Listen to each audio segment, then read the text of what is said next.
A millionaire found a beggar woman trembling on the street and took her home for one night. Upon waking up the next morning, he started crying when he saw what the beggar woman did with his daughter. The corridors of the children's hospital were silent that stormy night, except for room 108, where Ava, a 35-year-old mother, held her 8-year-old daughter, Emma's small hand. Her trembling fingers stroked the dark curls of the girl, now lacking the shine they had always had. The sound of the heart monitor mingled with the noise of the rain as Ava adjusted Emma's blanket, covering her small body that seemed even smaller in the hospital bed. Emma's favorite doll, already worn from so much love, remained faithfully by her side. "Emma, my love, remember what Mommy always says? We are the strongest warriors in the world. You are my little superhero." The storm increased in intensity, and Emma stirred restlessly in bed. Ava, still wearing her uniform from her afternoon shift at the diner, watched her daughter's every move. The walls of the hospital room were decorated with colorful drawings, princesses, rainbows, and an Emma and Ava holding hands in the rain, always in the rain. Next to the bed, a small table held Emma's school materials that Ava brought every day, determined to maintain normalcy in her daughter's life. "Mommy, tell me again that story about when I was born. The one where it was raining, and you said I came with the storm to bring light into your life." Suddenly Emma began to writhe, her small fingers gripping the sheet tightly. Ava recognized the signs of an impending seizure. They were the same ones that had awakened her in the early mornings for months. Her young yet already work-hardened hands automatically began the breathing exercises the physiotherapist had taught her. Emma's once ever smiling and dimpled little face now contorted in an expression of pain no child should ever know. "Breathe with Mommy, princess. Let's play blowing bubbles, remember? Slowly, like we practiced. That's it, my love. You are so brave." A flash of lightning illuminated the children's room, revealing shadows of furniture casting frightening shapes on the walls. Emma was now trembling, not from fear of the storm. She had always loved the rain, but from pain. Ava began to sing softly, her young voice trying to hide the tremor of fear as she continued with the breathing techniques. Once upon a time, there was a little princess who was not afraid of storms. She danced and twirled in the rain, making all the raindrops turn into stars. The monitors began emitting more urgent alerts. Emma, still conscious but visibly weakened, squeezed her mother's hand and looked at the rainbow drawing on the wall. Her large dark eyes, so similar to her mother's, shone with a final spark of life. "Mommy, look, the rainbow from my drawing. It's really shining, and there are so many colors here, way more than in my drawing. And there are angels. They're dancing in the rain too." Immediately after those words, the machines erupted in urgent alarms. Emma's heart had stopped. The doctor and her team burst into the room within seconds. "Code Blue, start resuscitation protocol immediately," the doctor ordered, already positioning her hands for chest compressions. Ava was gently pulled away from the bed by a nurse as she watched the team fight for her daughter's life. Her legs were trembling, but she remained standing, her lips moving in silent prayer. "Please save my little girl. Emma, look at Mommy, my love. You promised we would dance in the rain on your birthday." "Charge to 200, doctor," Helena commanded. The shock jolted Emma's small body, but the monitor remained flat-lined. "Increase to 250. Prepare epinephrine," the doctor said. "No response, doctor. Pressure still 0. One of the nurses informed, his face tense with concentration. For 20 minutes, the team worked tirelessly. Shocks, medications, compressions, a frantic dance against time. The storm raged outside, as if the sky shared the anguish of that room. Ava watched every move, every attempt, every hope fading with each passing minute. "Emma, please. You're strong, my warrior. Come back to Mommy." Finally, after one last attempt, Dr. Helena looked at the clock on the wall. Her hands, still positioned over Emma's chest, trembled slightly. "Time of death 23:47, she declared, her voice choked with the emotion that years of profession couldn't harden. Ava approached the bed, her legs barely supporting her. "No, don't stop." Ava lunged toward the bed, pushing one of the nurses aside. Her hands trembled as she tried to do compressions on Emma's small chest. "Come back, daughter. Come back to Mommy. Emma, please," Ava said, distraught. The doctor tried to hold her arms. "Mrs. Ava..." The doctor tried to reason, but the mother was completely terrified.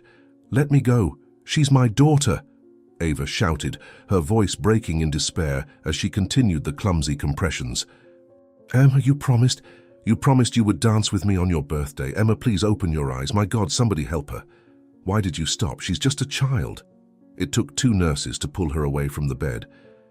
Ava struggled, her cries echoing through the hospital corridors. "No, let me try again. She needs me." "Emma, Emma," she shouted. Then her legs gave way and she collapsed to the floor, violently sobbing. Her screams of pain were primal, the pure and cruel sound of a mother who had just lost her only child. "My baby, my little girl," she mumbled between sobs, her entire body shaking. The storm raged outside, but Ava could no longer hear anything but her own agonizing screams as she dragged herself back to Emma's bed, clinging to her daughter's still warm body as if she could prevent death from taking her. "Mommy can't live without you," she whispered against her daughter's hair, her tears wetting Emma's serene little face. "How will I wake up tomorrow? How will I breathe without you?" Doctors and nurses watched in silence, some crying discreetly, as that young mother lived through the worst nightmare anyone could face. On the wall, Emma's last drawing, a bright rainbow, seemed to fade, as if mourning the departure of its little artist too. 2 weeks had passed since that fateful night at the hospital. The storm now lashing the city streets seemed to mock Ava, who wandered aimlessly along the drenched sidewalks. From a dedicated waitress and mother, she had lost everything: her home, her furniture, her savings, all sold or pawned in a desperate attempt to save Emma. Now wearing the same rags for days, she joined the invisible ranks of the city's homeless, sleeping under awnings and feeding on scraps. "Why did you leave me, my little one?" "I spent my last penny trying to save you," Ava murmured, her tears mingling with the rain. "Now I'm just another beggar on the streets, with nothing but your memories." The biting wind pushed her through the wealthiest neighborhood of the city, where she never imagined she would end up. Her hands, once soft and well-kept, were now calloused and dirty, clutching a plastic bag that contained her only treasure, a yellowed photo of Emma. Thunder echoed in the sky as she dragged herself to the gates of an imposing mansion, seeking shelter under the entrance's cover. "Emma, you called me a superhero, but look at your mom now," she whispered, caressing the rain-soaked photo. "Sleeping on the streets, begging for food, unable to keep your memory with dignity." Charles Montrose watched the scene from his second-floor window. Something about that homeless woman caught his attention, perhaps the way she clung to that photo, or perhaps it was simply fate playing another trick. His heart, still mourning his father's recent loss, recognized in that solitary figure a familiar pain. "I can't leave her out in the rain," he murmured to himself, grabbing an umbrella. "There's something in her eyes, a sadness I know all too well." The rain intensified as Charles crossed the garden toward the gates. His imported shoes sank into the puddles as he approached Ava. The contrast between them could not be starker. He in his impeccable Italian suit, she in torn and soiled rags, her tangled hair dripping water. "You can't stay out here in this storm, ma'am," Charles said, his voice surprisingly gentle. "Please accept shelter. I can't let you stay out in this weather. By the way, my name is Charles. What's yours?" Ava lifted her eyes, startled by the unexpected offer. For weeks, people had passed her by as if she were invisible, averting their gaze from her misery. Her hands trembled as she clutched the plastic bag to her chest, protecting the only memory she had left of Emma. My name is Ava, but I don't deserve your kindness," Ava stammered, her voice hoarse from crying. "I lost everything trying to save my daughter. Now I'm just another beggar." Charles took a step forward, shielding her from the rain with his umbrella. His eyes met the crumpled photo she held so carefully, and something in his gaze shifted. "I know what it's like to lose someone we love too. Please, even if just for tonight, accept a roof and a warm meal." Ava hesitated, her legs shaking from exhaustion and cold. It had been weeks since she'd slept in a bed, felt the warmth of an enclosed space. Her eyes wandered from Charles's kind face to the imposing mansion behind him, and for a moment the shame of her current condition made her recoil. "I don't belong in that world anymore. I can't." "Every human being deserves dignity," Charles gently interrupted, extending his hand. "Let me help you up, one step at a time." Ava was distrustful of his kindness. "How can I trust when the world has taken everything from me?" she thought, but her trembling hand reached for his. The path to the mansion's door seemed endless for Ava. Every step was a battle between wounded pride and the desperate need for shelter. Her wobbling legs could barely support her, and she had to lean on Charles more than once. Water streamed from her tattered clothes, leaving a damp trail on the marble entrance steps. "My clothes. I'm dirtying your floor," she murmured, ashamed, stopping at the threshold. "It doesn't matter. What matters is that no one should be out on a night like this." Only then, after that final moment of hesitation, did Ava cross the threshold.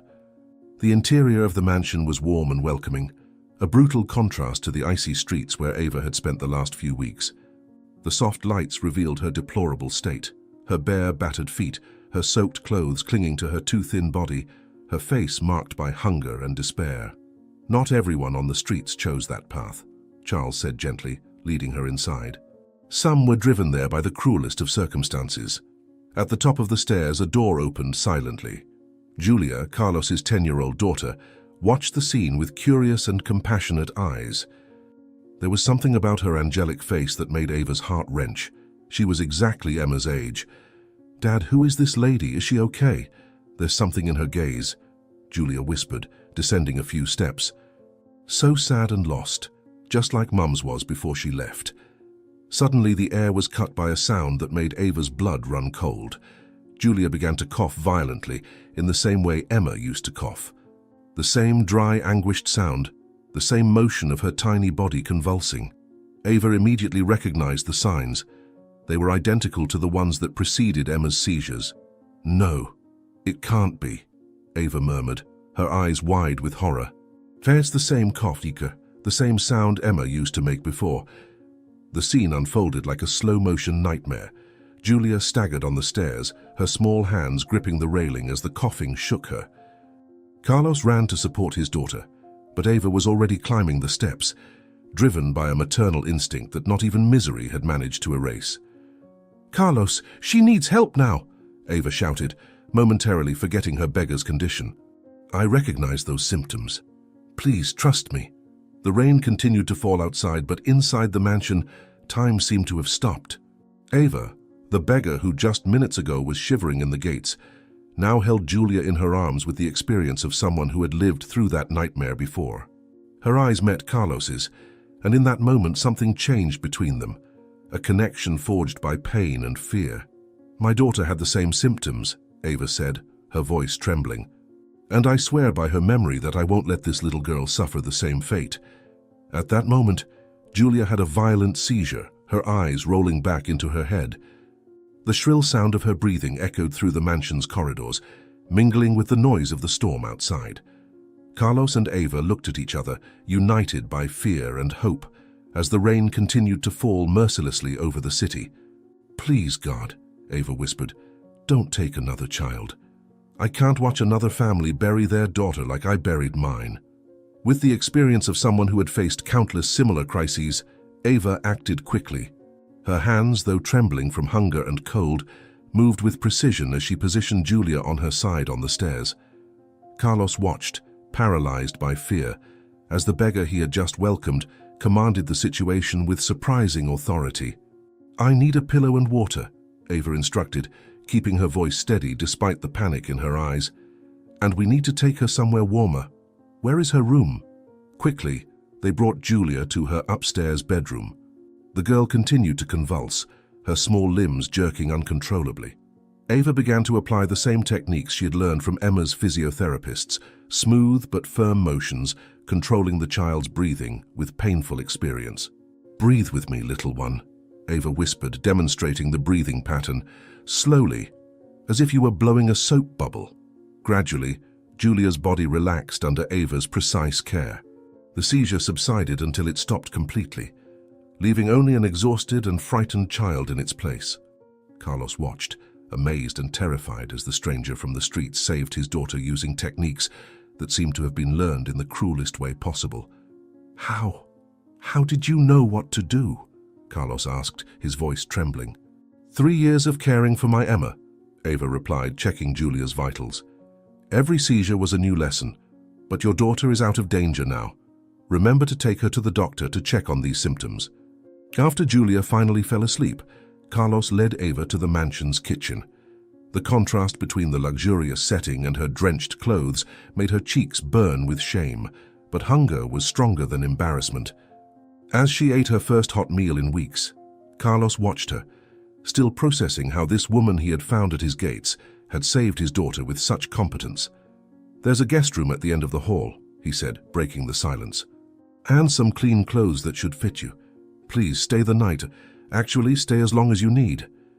Ava looked up from her plate, surprised by the offer. Her still trembling hands gripped the spoon tighter. "I can't accept. You've already done too much by feeding me," she murmured, but Carlos gently interrupted her. "You saved my daughter today, and something tells me I might need your help again," he insisted. "Besides, no one should be sleeping on the streets, not after losing everything trying to save a child." After the meal, a silent maid led Ava to the guest suite's bathroom, where soft towels and new toiletries awaited her. When the hot water touched her skin for the first time in weeks, Ava couldn't hold back her tears. They mingled with the shower water as she scrubbed the dirt from the streets off her body, trying not to think about how drastically her life had changed since Emma's death. "It feels like a dream to be able to take a hot shower again," she whispered to herself. "Emma, was it you who guided me here?" Dressed in a soft pajama set that had been left on the bed, Ava sat on the edge of the king-size mattress, almost afraid to lie down. The room was larger than her former entire apartment, decorated in soothing shades of blue and beige. Her fingers caressed the Egyptian cotton sheet, so different from the hard cardboard where she had slept for the past few weeks. How life takes turns, she thought, finally allowing herself to lie down. Yesterday, sleeping on the street, today in a mansion. All because a little girl has the same symptoms as my Emma. Before surrendering to sleep, Ava went to Julia's room one last time. The girl was now sleeping peacefully, her breathing more regular. For a moment, she saw Emma's face superimposed on hers, the same skin tone, the same age, the same air of fragility. She adjusted the blanket over the girl and returned to her room, leaving the door ajar to hear any emergency sounds during the night. "Sleep well, little Julia," Ava murmured, already lying in her bed. "Tomorrow our struggle begins, and this time I swear the ending will be different." The next morning, the sun had barely risen when Charles adjusted his tie in front of the mirror. His tired eyes betrayed the restless night, worried about the events of the previous night. Julia had stabilized after Ava applied the same breathing techniques she used with Emma, but something in the experienced look of the former beggar deeply disturbed him. Before leaving, he stopped in his daughter's room, where Ava remained vigilant beside the bed, her eyes attentive to every breath the girl took. "I promise to work early today," Carlos whispered, adjusting Julia's blanket. "Please take care of her as if she were your own daughter." The hours dragged on in the mansion, as Ava watched every movement of Julia's. Her years of experience with Emma had taught her to identify the subtle signs of the disease. The way the girl's chest moved with difficulty, the slight tremor in her hands during sleep, the paleness that was beginning to set in on her young skin. With every minute, her heart tightened more, recognizing terribly familiar patterns. "I can't be certain," Ava murmured to herself, checking Julia's temperature for the third time. "Please, God, don't let it be the same disease." "What are the odds of this happening again?" she asked herself. Around 2 in the afternoon, Julia woke up with a coughing fit more intense than the previous one. Her little hands clutched the sheet as her body twisted in violent spasms. Ava, driven by instinct and painful experience, immediately positioned the girl on her side, keeping her airway clear. "Breathe with me, dear," Ava instructed, demonstrating the breathing pattern. Slow and deep, as if blowing a feather. Charles arrived home earlier than usual, his heart heavy with an inexplicable premonition. The silence of the mansion was broken by a sound that chilled his blood, the same kind of cough he had heard the night before. Taking the stairs 2 at a time, he burst into Julia's room only to find a scene that paralyzed him. "What's happening?" he shouted, seeing Ava performing chest compressions on his daughter. "Why isn't my daughter breathing?" Julia's body had suddenly gone limp after a particularly violent series of coughs. Ava, with the precision of someone who had already lived through that nightmare before, immediately began cardiopulmonary resuscitation. Her hands, which hours earlier had trembled with cold and hunger, now moved firmly and determinedly over the small chest. "Call an ambulance now," Ava ordered, without interrupting the compressions. "She's showing the same symptoms Emma, my daughter, had at the start of her illness. We now need to take her to the hospital now." The minutes until the ambulance arrived seemed like an eternity. Ava continued the compressions, alternating with mouth-to-mouth breathing, while Charles paced in circles, his hands shaking on the phone. The rhythmic sound of compressions echoed through the room, mixed with the whispered prayers of both. "Come on, Julia, fight," Ava pleaded between compressions. "I won't let you leave like Emma left." At the hospital, the medical team worked quickly, connecting Julia to various monitors and collecting blood samples. Charles watched through the ICU glass, his hands pressed against it as if he could reach his daughter. Ava remained a few steps back, her eyes fixed on the monitors, recognizing every sign, every number, every pattern she had memorized during Emma's illness. "The patterns are identical," Ava murmured, more to herself than to Carlos. "It's like reliving a nightmare, but this time I know what's to come." The attending physician entered the waiting room with a grave expression Ava knew all too well. It was the same look she had received weeks earlier when they told her there was no more hope for Emma. Charles stood up immediately, his legs barely supporting him. "Mr. Montrose, I need to be direct," the doctor began, his voice heavy. "Your daughter has a rare and extremely aggressive genetic condition." The diagnosis fell like a bomb. 15 days. That was all the time left for Julia, according to medical projections. Charles collapsed into a chair, his hands covering his face as silent sobs shook his shoulders. Ava remained standing, her mind frantically replaying every treatment, every attempt, every mistake and success she had experienced with Emma. "I don't accept that," said Carlos, his voice choked. "There must be something we can do, some treatment, some hope. My daughter can't have only a few more days of life. She can't." As they discussed possible treatments and alternatives, a shrill sound cut through the air of the ICU. Through the glass they could see Julia writhing on the bed, and this time a red stain on her lips, and the white pillow left no doubt about the severity of her condition. "My God, no!" Carlos shouted, running towards the room. "I can't lose my daughter too." The medical team rushed to attend to Julia, while Ava held Carlos back, preventing him from entering the room. Her own eyes filled with tears as she witnessed a scene that so closely resembled Emma's final moments. Each crimson drop seemed to mark an unrelenting passage of time against them. 15 days, Ava whispered, her gaze fixed on the struggling girl. "This time, I'll do it differently. This time I won't let it happen again. We have to win this battle." The heart monitor flashed frantically, its quickened beeps marking the rhythm of the battle that had just begun. Ava squeezed Carlos's hand, sharing a pain they both knew all too well. On the other side of the glass, Julia finally stopped coughing, but the blood on her lips was a cruel reminder of how little time they had left. "Help me save her," Carlos pleaded, turning to Ava with imploring eyes. "You're the only one who understands what's happening to my daughter." Night fell over the hospital, but neither of them left their vigil. Everything had been cleaned, but her image remained etched in their minds like a dark omen. Julia now slept sedated while the machines continued their monotonous chant, counting the minutes of a battle that had just begun.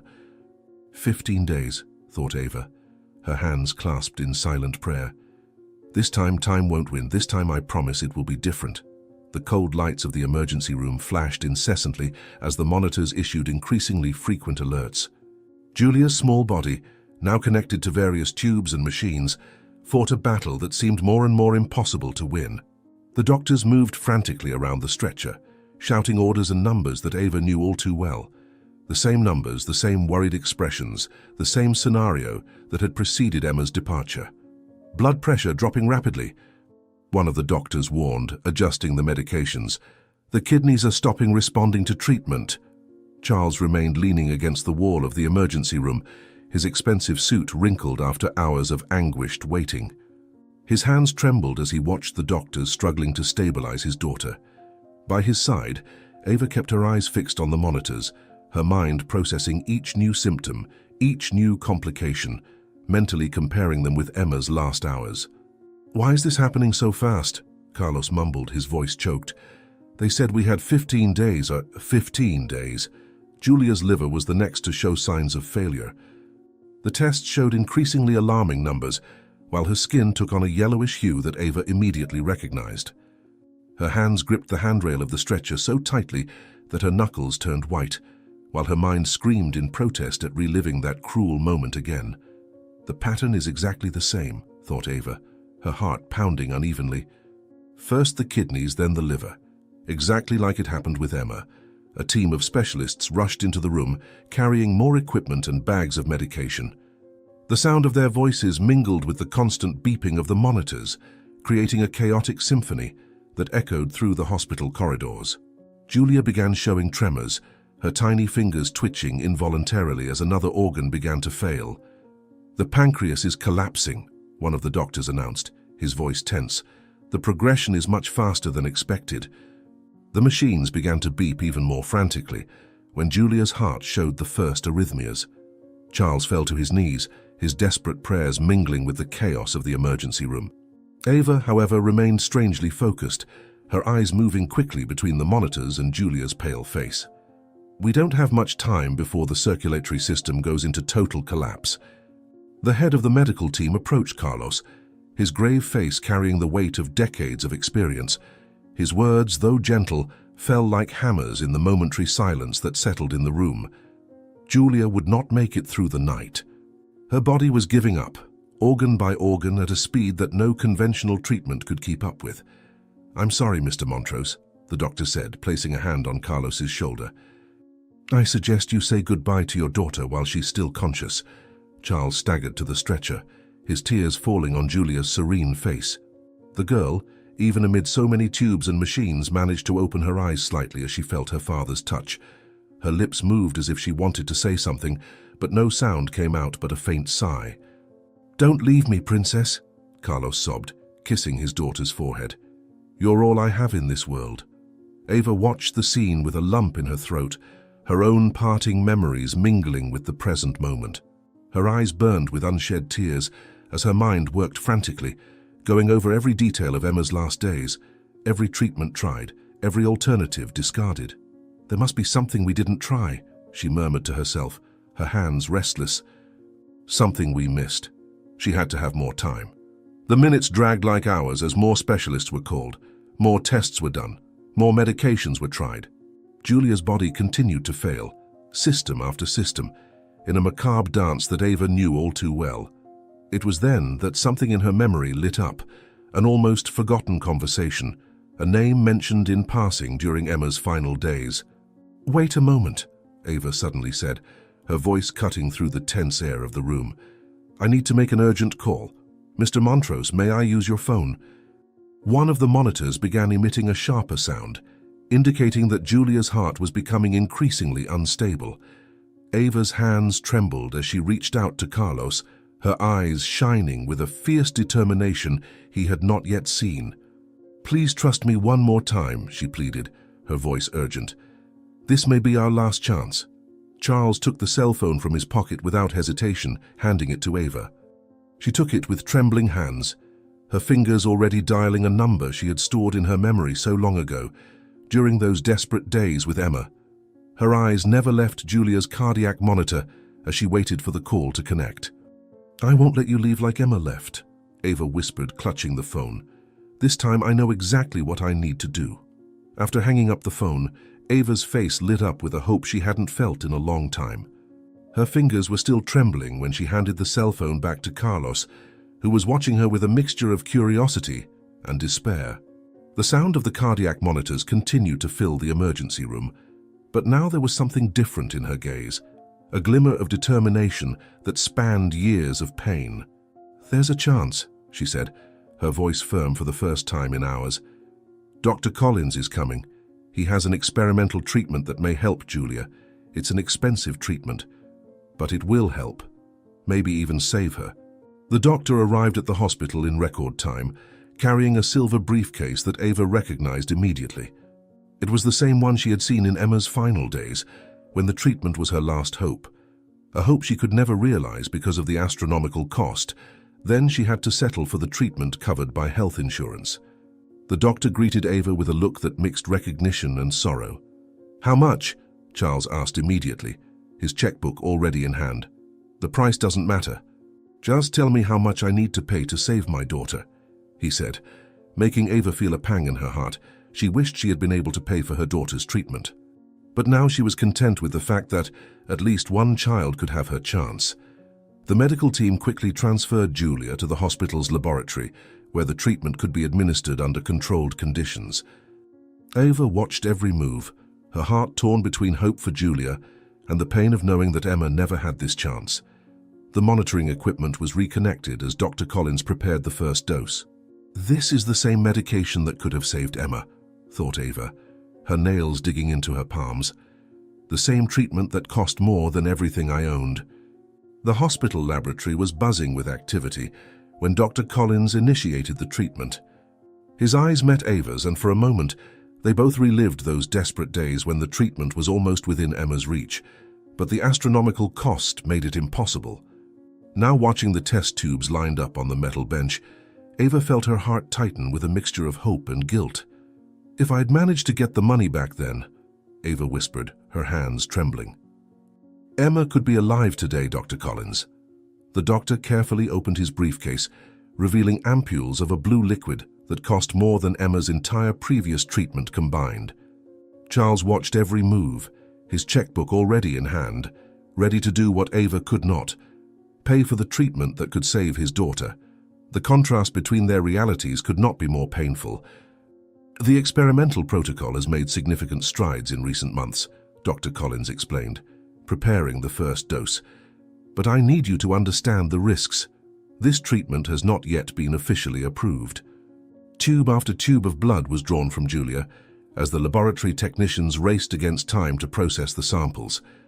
The sound of the centrifuges mingled with the beeping of the monitors, creating a tense symphony that made Ava relive every moment of the lost battle with Emma.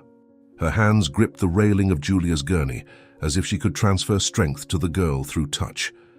"I sold everything I had, and it still wasn't enough," thought Ava, watching Charles sign a check with multiple zeros. "And now to see someone else able to do what I couldn't." The first dose of the treatment was administered under everyone's watchful eye. The blue liquid flowed slowly through the intravenous line as the doctors monitored each of Julia's vital signs. Ava held her breath, remembering how she had dreamed of this moment for Emma, how she had begged for donations, sold her apartment, her furniture, everything in vain.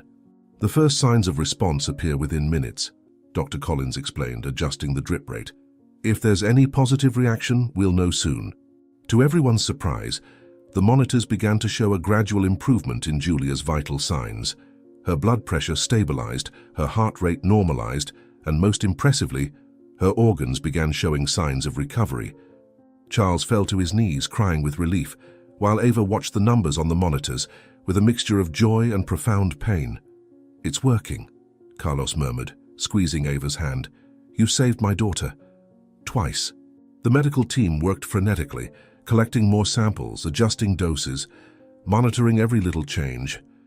Dr. Collins kept his eyes fixed on the results appearing on the computer screens, his expression alternating between satisfaction and concern. Ava knew that look. It was the same one he had when discussing the possibilities for Emma. "The inflammation markers are decreasing," announced a laboratory technician. "Everything is gradually stabilizing." The hours dragged on as more doses of the medication were administered. Julia began showing signs of consciousness, her eyes opening briefly, focusing on her father's face before closing again. Color slowly returned to her cheeks, and her breathing grew stronger and more regular. "It's like a miracle," Carlos whispered, kissing his daughter's forehead. "How can I ever thank you for bringing us this hope?" Ava remained silent, her emotions a whirlwind of joy at Julia's recovery and pain at the memory of Emma. Her eyes never left the monitors, studying every number, every graph, trying to commit every detail of the treatment her daughter could never receive to memory. "Emma should have had this chance," she thought, a solitary tear rolling down her cheek. "But at least I can make sure Julia has what my daughter didn't." Then something changed. One of the monitors emitted a shrill alert, catching everyone's attention. "Doctor, you..." Collins rushed to the computer, his fingers flying over the keyboard as he analyzed the new data. The expression on his face made Ava's heart freeze. "Something's wrong," said the doctor, his voice tense. The markers are rising exponentially. Suddenly, all the monitors started beeping simultaneously. Julia's body, which moments before had shown signs of recovery, now exhibited an alarming acceleration of all disease processes. It was as if the treatment, instead of curing, had made everything even worse.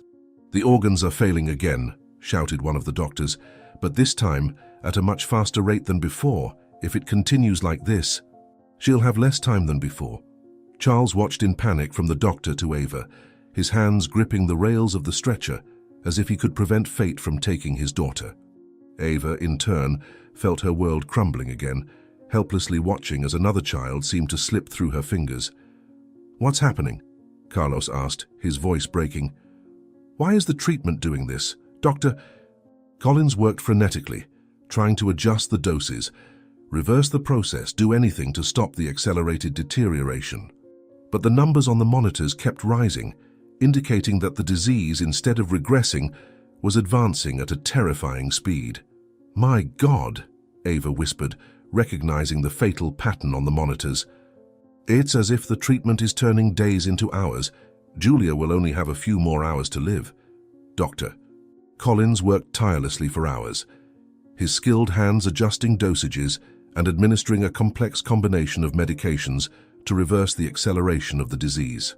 The laboratory, once a chaos of alerts and beeping monitors, gradually returned to a more controlled rhythm.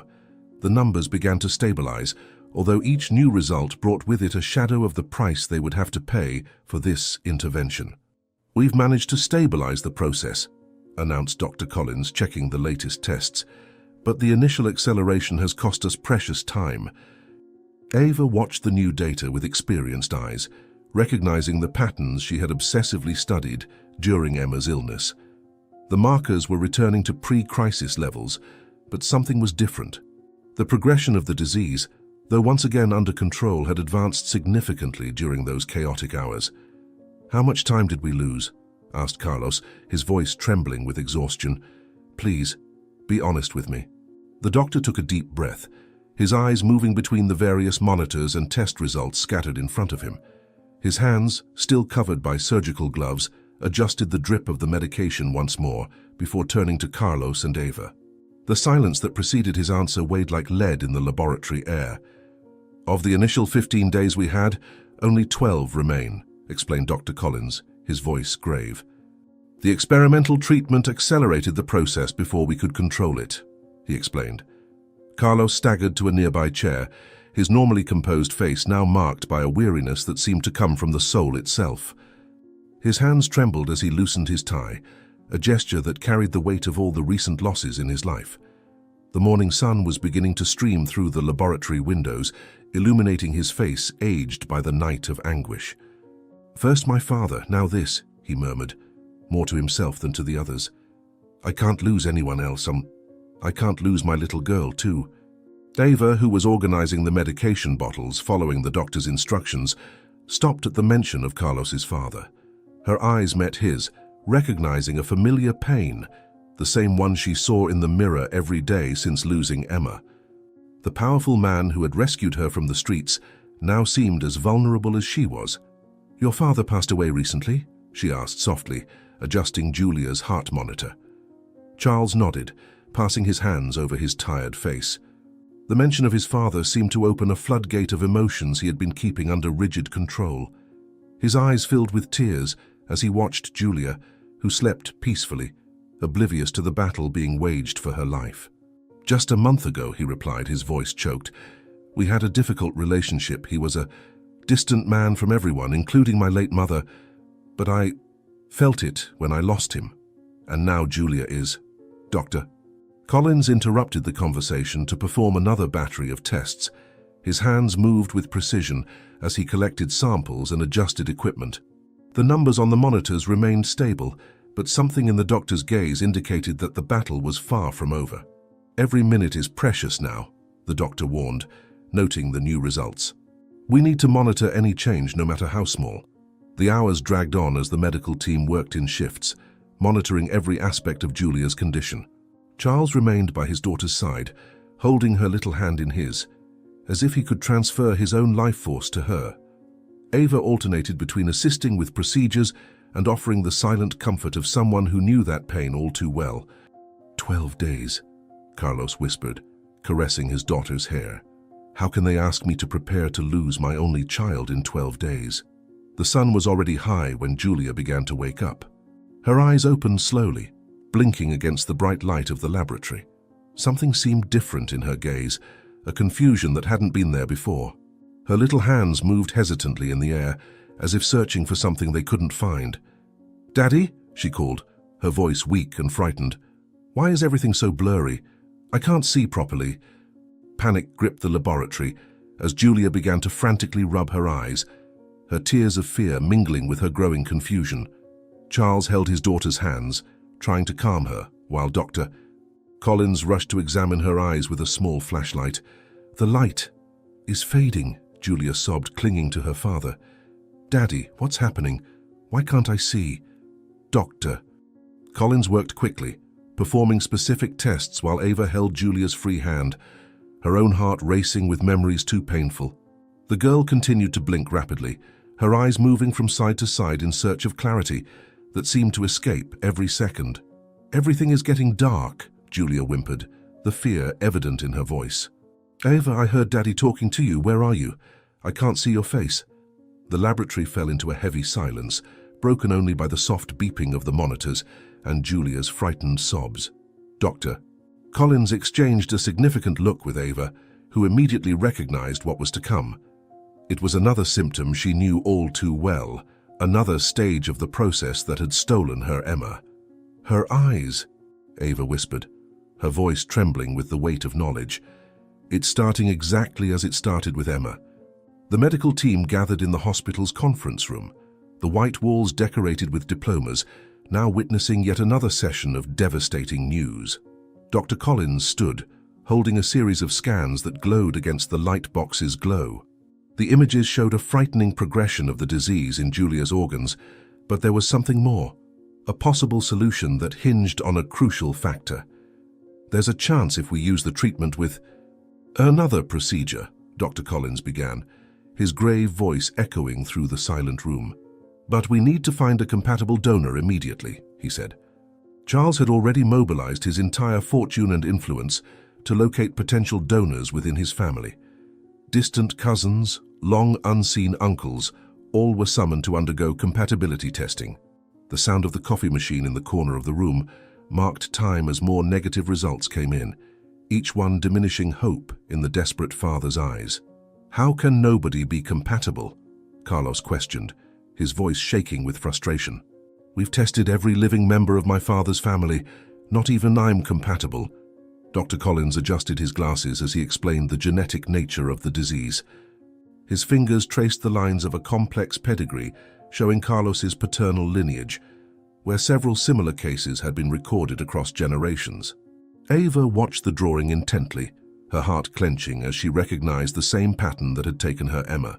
"This condition is genetically transmitted through the paternal side," the doctor explained.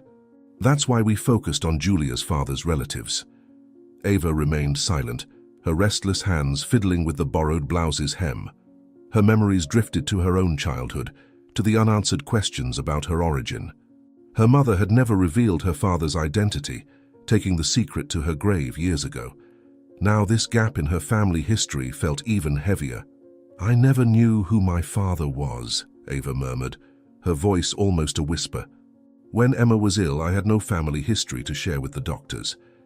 Minutes dragged on as more negative results arrived at the hospital. Charles paced back and forth, his imposing figure now hunched with the weight of worry. The sound of his steps mingled with the constant beeping from the monitors in the next room, where Julia battled the disease's relentless advance.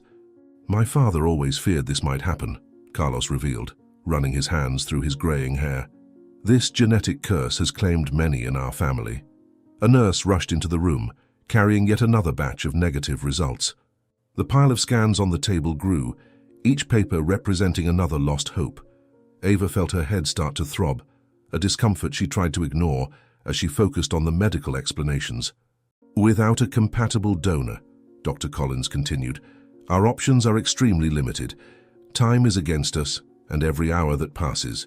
The room's fluorescent light began to bother Ava's eyes, in a strangely familiar way. She blinked several times, trying to shake off the sense of déjà vu consuming her. Her body felt heavier, and a profound weariness started settling into her bones. It's like history is repeating itself, Ava thought, massaging her temples. Charles continued recounting his family's medical history, detailing how the disease had manifested across different generations. His voice sounded distant to Ava, who now struggled against a wave of nausea rising in her throat. Her hands trembled slightly as she tried to maintain her composure. "It's always been this way," Carlos explained, his voice choked. "The disease picks its victims in the family, one generation after another." Dr. Collins continued explaining the complexities of genetic compatibility, but Ava could barely focus on his words. Her vision started to blur, exactly as it had happened to Emma at the beginning, exactly as it was happening to Julia now. Can someone open a window?" Ava asked weakly. "It's getting hard to breathe." Those present in the room turned towards Ava at the exact moment her legs gave way. Her body pitched forward, but before she could hit the floor, Charles caught her. The world spun around her as a terrifying realization formed in her mind. The same symptoms, the same progression. "It can't be," she murmured as dark spots danced in her vision. "I'm feeling exactly how Emma described." Dr. Collins rushed to examine Ava, his precise movements contrasting with the chaos unfolding in the room. The symptoms were unmistakable. The same disease that had claimed Emma, that now threatened Julia, was beginning to manifest in Ava. "Oh God," Ava whispered, before her vision went completely dark. "Has it always been in me too?" Time at the treatment center dragged on as Ava moved through the corridors like a determined ghost, ignoring the growing pain that was taking hold of her body. With every step, she felt her legs heavier, her vision blurrier, but she maintained a facade of normalcy with an iron will. When no one was watching, she leaned against the walls to keep her balance, her fingers leaving sweaty marks on the white surfaces. "I can't let anyone notice," she murmured to herself, swallowing another pain pill. "Julia needs me. I can't falter now." Julia's room had become her sanctuary and her prison. There, focused on caring for the girl, Ava could disguise her own tremors as fatigue, her dizziness as lack of sleep. Her eyes, which now saw the world through an increasingly dense haze, remained fixed on the monitors, memorizing the numbers that were beginning to blur in her vision. "Ava, you look paler today," Julia observed, her voice weak but concerned. "It's just the light's reflection, dear," she lied, adjusting the IV drip with trembling hands. The meetings with the medical team had become a particular challenge. Ava positioned herself strategically close to the walls, always ready to discreetly support herself when the waves of dizziness became stronger. Her vision now played hide-and-seek with her, alternating moments of clarity with periods of frightening darkness. "The symptoms are progressing exactly as in Emma's case," she thought, disguising a moment of disorientation. "But I can't allow this to prevent me from helping Julia." Charles was busy coordinating more tests with distant relatives, leaving Ava free to hide her condition during his absences. She developed her own system of navigating the treatment center, always keeping a hand close to something she could lean on, memorizing the location of every piece of furniture, every piece of equipment. "I just need to hold on a little longer," she whispered to her blurred reflection in the window glass, "until we find a donor for Julia. After that, it doesn't matter." The nights were the worst. Alone in her makeshift room next to Julia's, Ava struggled against increasingly intense crises. Her eyes, now almost useless in the dark, shed silent tears as she bit her pillow to muffle her moans of pain. "Emma, give me strength," she pleaded on one of those nights curled under the sheets. "I can't fail Julia like I failed you." During Julia's treatment sessions, Ava kept herself present, even when her own body begged for rest. She had memorized every exercise, every movement, guiding herself more by memory than by sight when she needed to help the girl. "You do this so well, Ava," Julia praised during one exercise. "I had a great teacher," she replied, blinking to clear the dark spots from her vision. Julia's medication routine became her only way of marking time. Ava could no longer distinguish the numbers on the clock, but her body had developed an internal timer, instinctively alerting her when it was time for each medicine, each procedure. 3 drops of blue, 2 of clear, she repeated to herself like a mantra. I can't mess up, I can't get it confused. It doesn't matter that I can barely see the bottles. One particularly difficult morning brought with it a more severe crisis. Ava was checking Julia's vital signs when her vision went completely dark. The heart monitor turned into an indistinct blur, and she felt the floor sway beneath her feet. Just 1 more minute, she thought desperately, her hands groping the air. I just need to finish this check. Julia had fallen asleep, fortunately not witnessing the moment when Ava had to lean fully against the wall, her body trembling with the effort of remaining upright. Cold sweat ran down her forehead as she struggled to stay conscious. I can't pass out here, she whispered to herself, the words slurred. I can't let anyone find out. It was then that her body finally gave out. Like a puppet whose strings had been cut, Ava felt her legs buckle. The world spun one last time before going completely dark. Her last conscious thought was a silent prayer that no one would find her before she could regain her strength. Forgive me, Julia, were her last words before collapsing to the cold floor. I tried to be strong. I tried to help you before. Leaving. The distant sound of worried voices was the first thing Ava registered as she regained consciousness in the ICU. The fluorescent ceiling lights hurt her sensitive eyes as she tried to focus her vision on the faces surrounding her. Dr. Collins was there, along with other doctors, all observing her with a mixture of professional concern and something else, something she didn't want to recognize. It was just fatigue, Ava lied, trying to sit up in the bed. I haven't been sleeping well the past few days, that's all. Dr. Collins frowned, his experienced eyes studying her every move with clinical attention. He saw the same pattern he had seen in Emma, the same he now saw in Julia. In his hands, he held a clipboard with the preliminary results of the tests he had ordered as soon as they found her unconscious. 8 days, he said, his grave voice cutting through the silence. That's how much time Julia has left, and you knew that, didn't you? That's why you've been pushing yourself so hard. You want to do everything you can for her and sacrifice yourself. Ava tried to maintain her composure, but her body betrayed her. A sudden wave of pain shot through her, causing her to curl in on herself. Her hands clutched the white sheets tightly as she struggled for control to not show how much she was suffering. But it was too late. Dr. Collins had already seen the signs. Please don't tell anyone, she pleaded between ragged breaths. I need to keep caring for Julia. I need to use those 8 days to save her. I don't care about myself, I just don't want another child to go through what my girl went through. The monitors began beeping more insistently as Ava tried to get up. Her vision darkened again, and she would have fallen if Dr. Collins hadn't caught her. With precise, firm motions, he reconnected her to the monitoring equipment, ignoring her feeble protests. I have the same disease, Ava, he declared, adjusting the IV drip. The tests leave no doubt it's the exact same genetic pattern. The silence that followed was deafening. Ava closed her eyes, finally letting the tears escape. Years of unanswered questions about her origin, about the father she never knew, now converged in this cruel moment of revelation. The disease that had taken her daughter was in her own blood. How did I not realize it before? She whispered, her voice choked. All this time I've been carrying this curse inside me. Dr. Collins worked quickly, collecting more blood samples, running more tests. His movements were precise, but there was a different urgency to his actions now. Something in the initial results had caught his attention, something he needed to confirm immediately. There's one more thing we need to check, he said, preparing another tube for collection. Something that could change everything.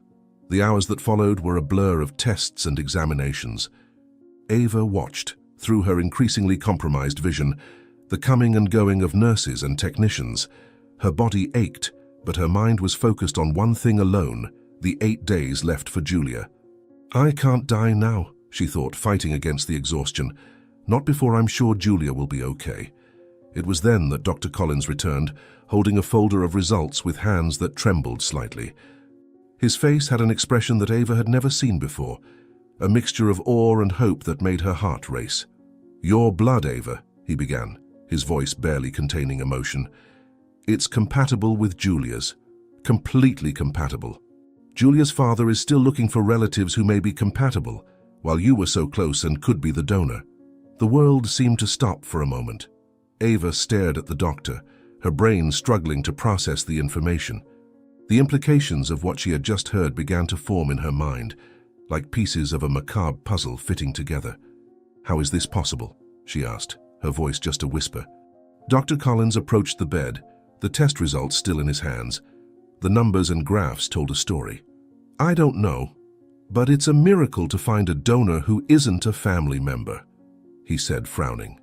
Charles burst into the hospital room still wearing his rumpled suit, his hands clutching a folder of documents that fell forgotten to the floor when he saw Ava connected to the monitors. Dr. Collins was by her side, adjusting medications and checking vital signs with an urgency that made his heart tighten. Ava's eyes, now visibly more opaque, met his with a mixture of guilt and determination. "We found a compatible donor," announced Dr. Collins, his voice grave. "It's Ava. She's 100% compatible with Julia." The silence that followed was broken only by the rhythmic beeping of the monitors. Charles staggered to the nearest chair, his face alternating between expressions of shock and hope. Dr. Collins moved quickly around the room, preparing the necessary equipment to begin the procedure as soon as possible. "How is this possible?"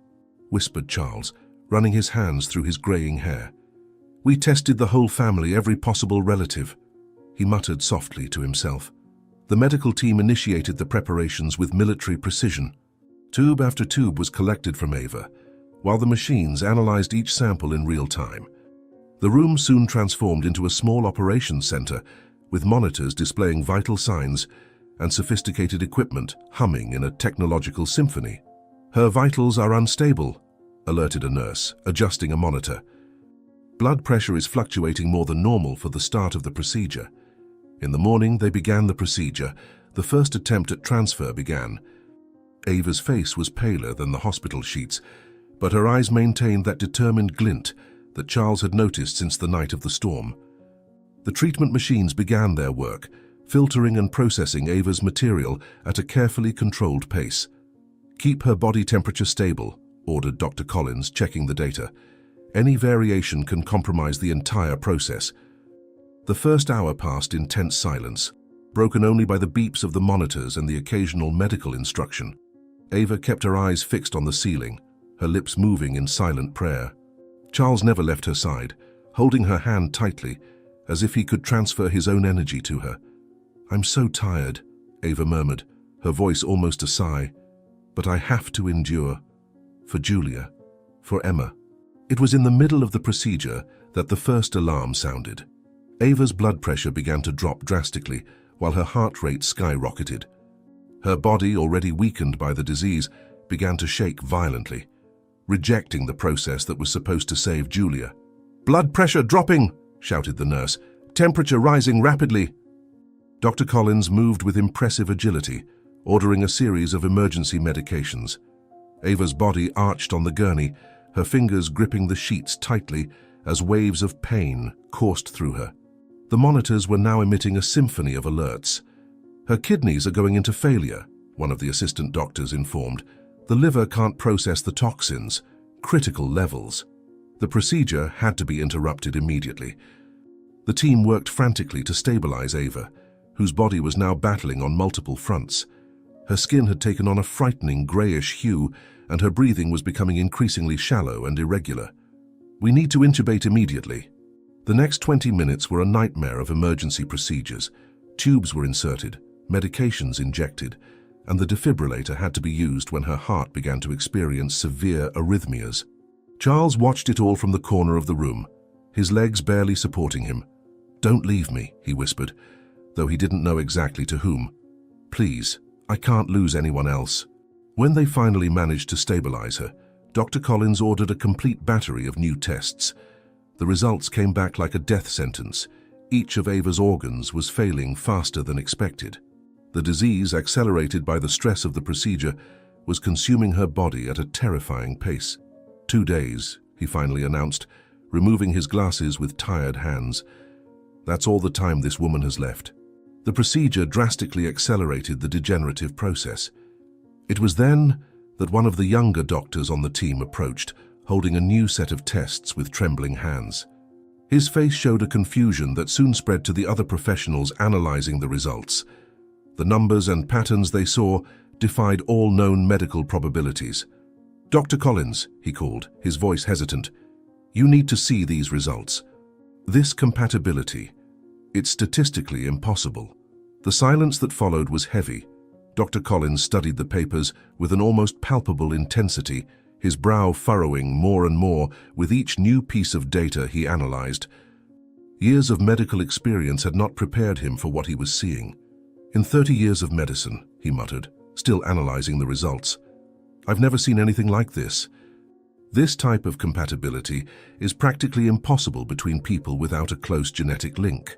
Charles observed the commotion with growing anxiety, while Ava, even semi-conscious, seemed to tense up upon hearing the doctor's words. The mystery of that unlikely compatibility hovered over everyone like a shadow, raising questions that no one was prepared to answer. "What does this mean?" asked Carlos, his voice trembling. "Why does everyone seem so disturbed by this compatibility?"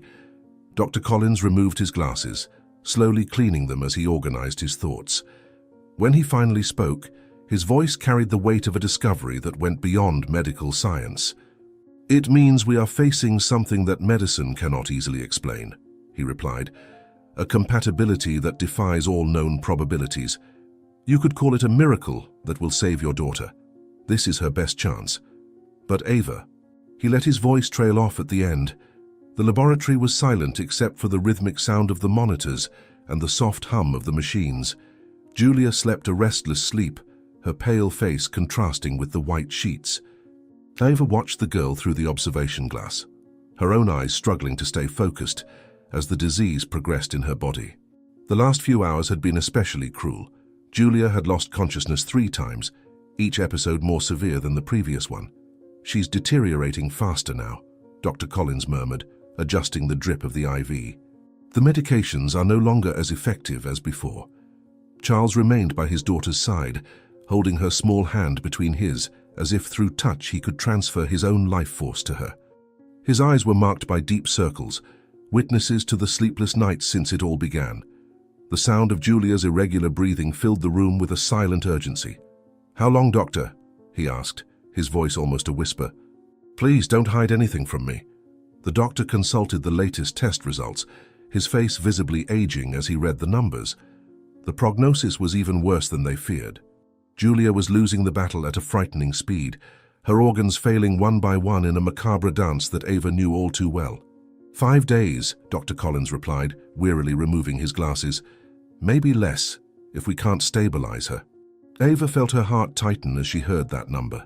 5 days. It was less time than she had with Emma. Her hands trembled as she leaned against the wall, her own vision darkening at the edges. The disease in her body was advancing rapidly, but something inside her was crystallizing into absolute certainty. "I cannot let another child pass away," she thought, clenching her fists. "Not when I have a chance to prevent it." The hours dragged on as Julia continued her silent struggle. Each breath seemed more difficult than the last, each heartbeat weaker. Ava watched it all with a painful clarity, even through her increasingly compromised vision. In her mind, memories of Emma mingled with the image of Julia. "She has the same mannerisms," Carlos whispered, breaking the silence. "The same way of frowning when she's sleeping, just like my father used to do." But his thoughts were jumbled in a tangle of pain and loss. Night fell slowly over the hospital, the shadows lengthening like dark fingers along the laboratory walls. Julia had suffered another mild episode, her fingers unconsciously gripping her father's hand as she struggled to breathe. Ava felt each second passing like an eternity, each minute carrying the weight of a decision that was already formed in her heart. "Emma guided me here for a reason," she thought, touching the glass that separated her from Julia. It was no coincidence being at that door that night. Dr. Collins returned with more results, each paper confirming what they already knew. Time was running out. Julia was losing the battle, and the medications could no longer delay the advancement of the disease. Ava could see the desperation in Carlos's eyes, the same she had seen in her own reflection months ago. "Doctor," Ava called, her voice surprisingly steady, "I need to speak with you alone." In her bed, Julia shifted restlessly as if she could feel the weight of the decision that was about to be made. Ava took one last look at the girl, at Carlos, at the monitors marking the time running out. In her mind, Emma's image smiled at her as if giving her blessing. My vision is fading in and out. I'm feeling my body, not responding. I know I don't have much time left, so I want to do something good. I'm going to make the donation, she declared as the doctor approached. No matter what happens to me. Dr. Collins closed the room's door softly, creating a moment of privacy in that clinical environment. His experienced eyes studied every tremor in Ava's body, every sign of the rapidly advancing disease. I need to be absolutely clear, he said, his voice grave and compassionate. You will not survive the procedure, Ava. Your body is too compromised. A sound at the door interrupted the conversation. It was Carlos, who had returned with a cup of coffee that now slipped from his trembling fingers, spilling the dark liquid onto the hospital's white floor. His face paled as he heard the doctor's last words. "What are you talking about?" he asked, his voice shaking. "What kind of procedure?" Dr. Collins hesitated, but Ava kept her voice steady, even as her body trembled with the effort of remaining seated. "I'm going to donate my organs to Julia. I'm compatible, and I'm already dying anyway. At least this way my death will have a purpose." Charles crossed the room in large strides, his hands gently gripping Ava's shoulders with desperate tenderness. "No, absolutely not. We'll find another donor, run more tests. There's always another solution." But before Ava could respond, a shrill sound cut through the air. Julia's monitors began sounding alerts in sequence. The girl, who had been relatively stable moments before, was now showing signs of severe deterioration. "Heart rate dropping," alerted a nurse who had just entered. "She's going into a coma." Chaos ensued in the room as the medical team rushed to stabilize Julia. Charles was pushed away from the bed, his pleas mingling with the sound of equipment. Ava watched it all with a familiar horror, her own legs barely holding her up. "Her vitals keep dropping," Dr. Collins informed, checking the monitors. "She has slipped into a deep coma." It was then that the doctor turned to Charles and Ava, his face carrying the weight of yet another devastating news. "Even if we do the procedure now, Julia is too weak. The chances of her surviving the surgery are also minimal. Both will not survive the procedure." The silence that followed was deafening, broken only by the monotonous beep of the monitors. Charles looked from his daughter to Ava, despair evident in every line of his face. "How did we come to this point?" he whispered, falling to his knees beside Julia's bed. "How do I have absolutely no choice but to let everyone I care about die?" Ava approached with difficulty, leaning against the cold hospital wall. "There is no choice to make, Charles. I am already doomed. The only choice now is whether my death can have any meaning for Julia. She is young, she is strong. This is the only chance she has, and I will give her that. There is no choice to make, Charles. I am already doomed. The only choice now is whether my death can have any meaning for Julia. She is young, she is strong. This is the only chance she has, and I will give her that." Charles rose abruptly from his place beside his daughter, his eyes shining with a mixture of gratitude and despair. His hands trembled as he held Ava's shoulders, as if he wanted to shake her and hug her at the same time. "I cannot accept your sacrifice," he said, his voice breaking. "I have already lost my father. I cannot be responsible for another loss." It was at this moment that Julia's monitors began to emit a different sound, sharper, more urgent. "Doctor." Collins moved quickly to the bed, his movements precise as he checked the girl's vital signs. The rhythmic sound of artificial respiration was replaced by a terrifying silence. "She's going into arrest," he announced, his voice tense. Charles released Ava and ran to his daughter, his hands gripping the bed rails with enough force to whiten his knuckles. Dr. Collins continued checking monitors and adjusting equipment, his face growing grimmer by the second. "Please, my princess," Carlos whispered, stroking Julia's hair. "Don't leave me, please, hold on." The doctor finished his quick assessment and turned to face Charles and Ava, his eyes carrying the weight of news no doctor likes to give. The silence in the room was broken only by the monotonous beep of the monitors and the soft hum of the life support equipment. "Even if we attempt the procedure now," he said, removing his glasses wearily, "Julia is too weak. She will likely not survive the surgery." Minutes later in the operating room, The bright white lights contrasted with the somber tension that hung in the air.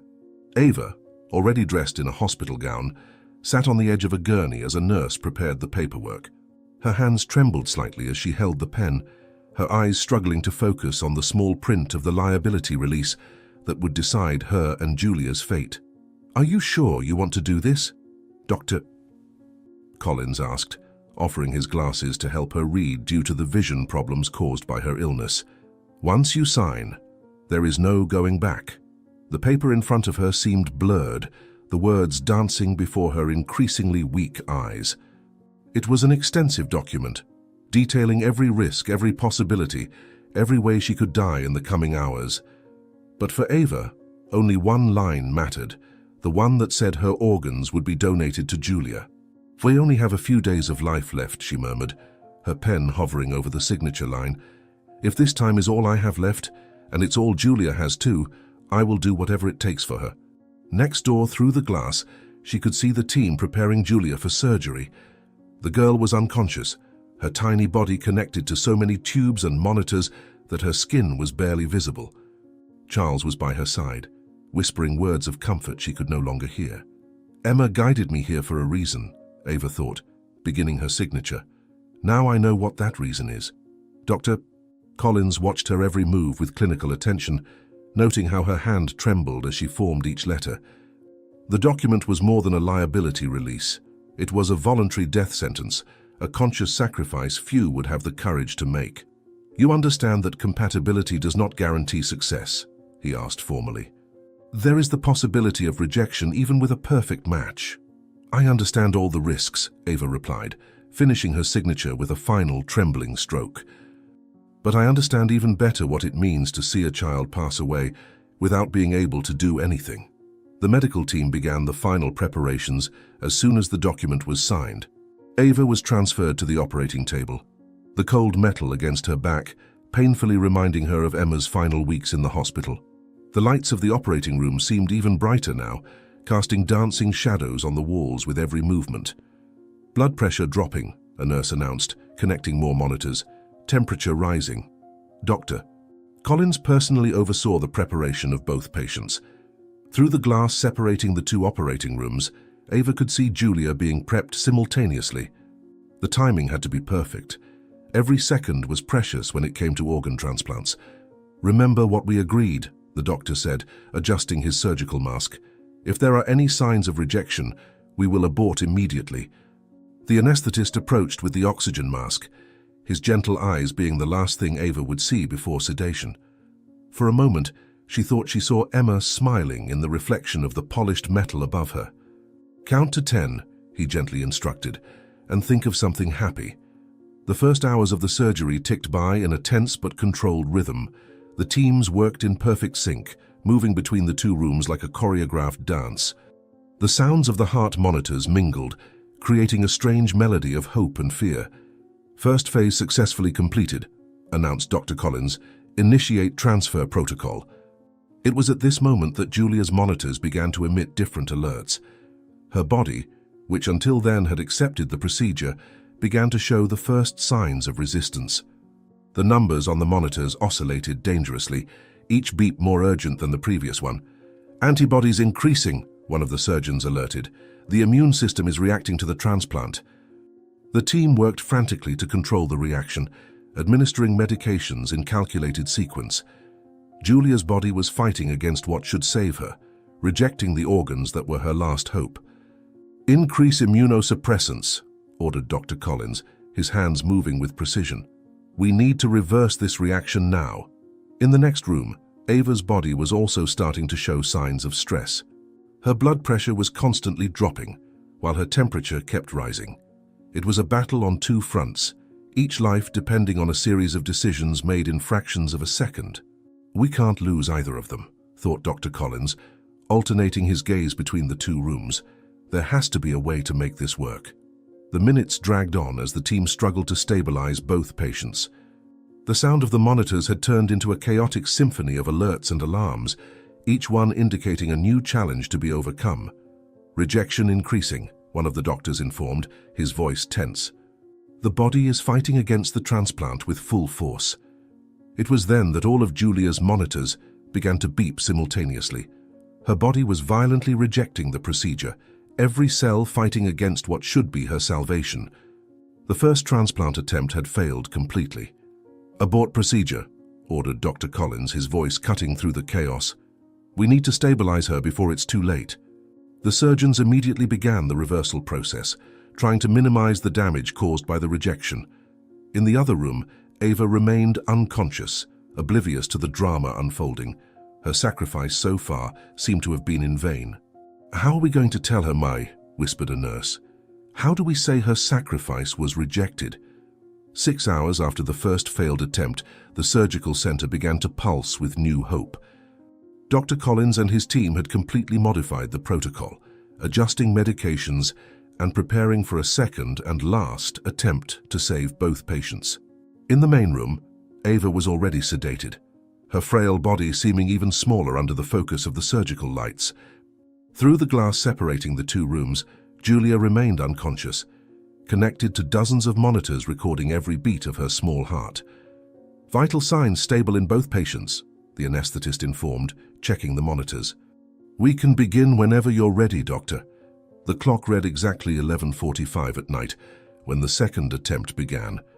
The silence in the surgical center was almost sacred, broken only by the constant beep of the heart monitors and the occasional whisper of instruments being passed among the team. Dr. Collins worked with the precision of one who knows there will be no third chance. "Julia's body is responding better this time," a nurse commented, adjusting the IV. "Rejection levels are much lower than in the first attempt." The first hour passed at a controlled and promising pace. The new protocol seemed to work. Julia's body was accepting what it had previously violently rejected. Each new exam showed more positive signs, as if the girl had finally decided to fight for the life Ava was offering. "Keep constant monitoring of both," ordered Dr. Collins. "We can't afford any surprises this time." It was in the second hour that the first warning signs began. Ava's monitor emitted a different, sharper sound. Her blood pressure, which was already low, began to drop even further. The anesthetist acted quickly, adjusting medications, but the concern on his face was evident. "Blood pressure is not responding to medications," he alerted, increasing the dose. "The heart is severely overworked." Meanwhile, in the next room, Julia was showing the best results since her admission. Her young body seemed to awaken from a long sleep, each organ responding positively to the treatment. It was as if life was slowly returning, cell by cell. "Julia's signs have never been this good," one of the surgeons said. "It's almost a miracle considering her state just a few hours ago." It was then that it happened, the moment every medical team dreads. Ava's heart monitor emitted a shrill, continuous sound, the green line on the screen becoming painfully flat. Her heart, exhausted from battling the disease and the procedure, had simply stopped. "Cardiac arrest," someone shouted, immediately initiating chest compressions.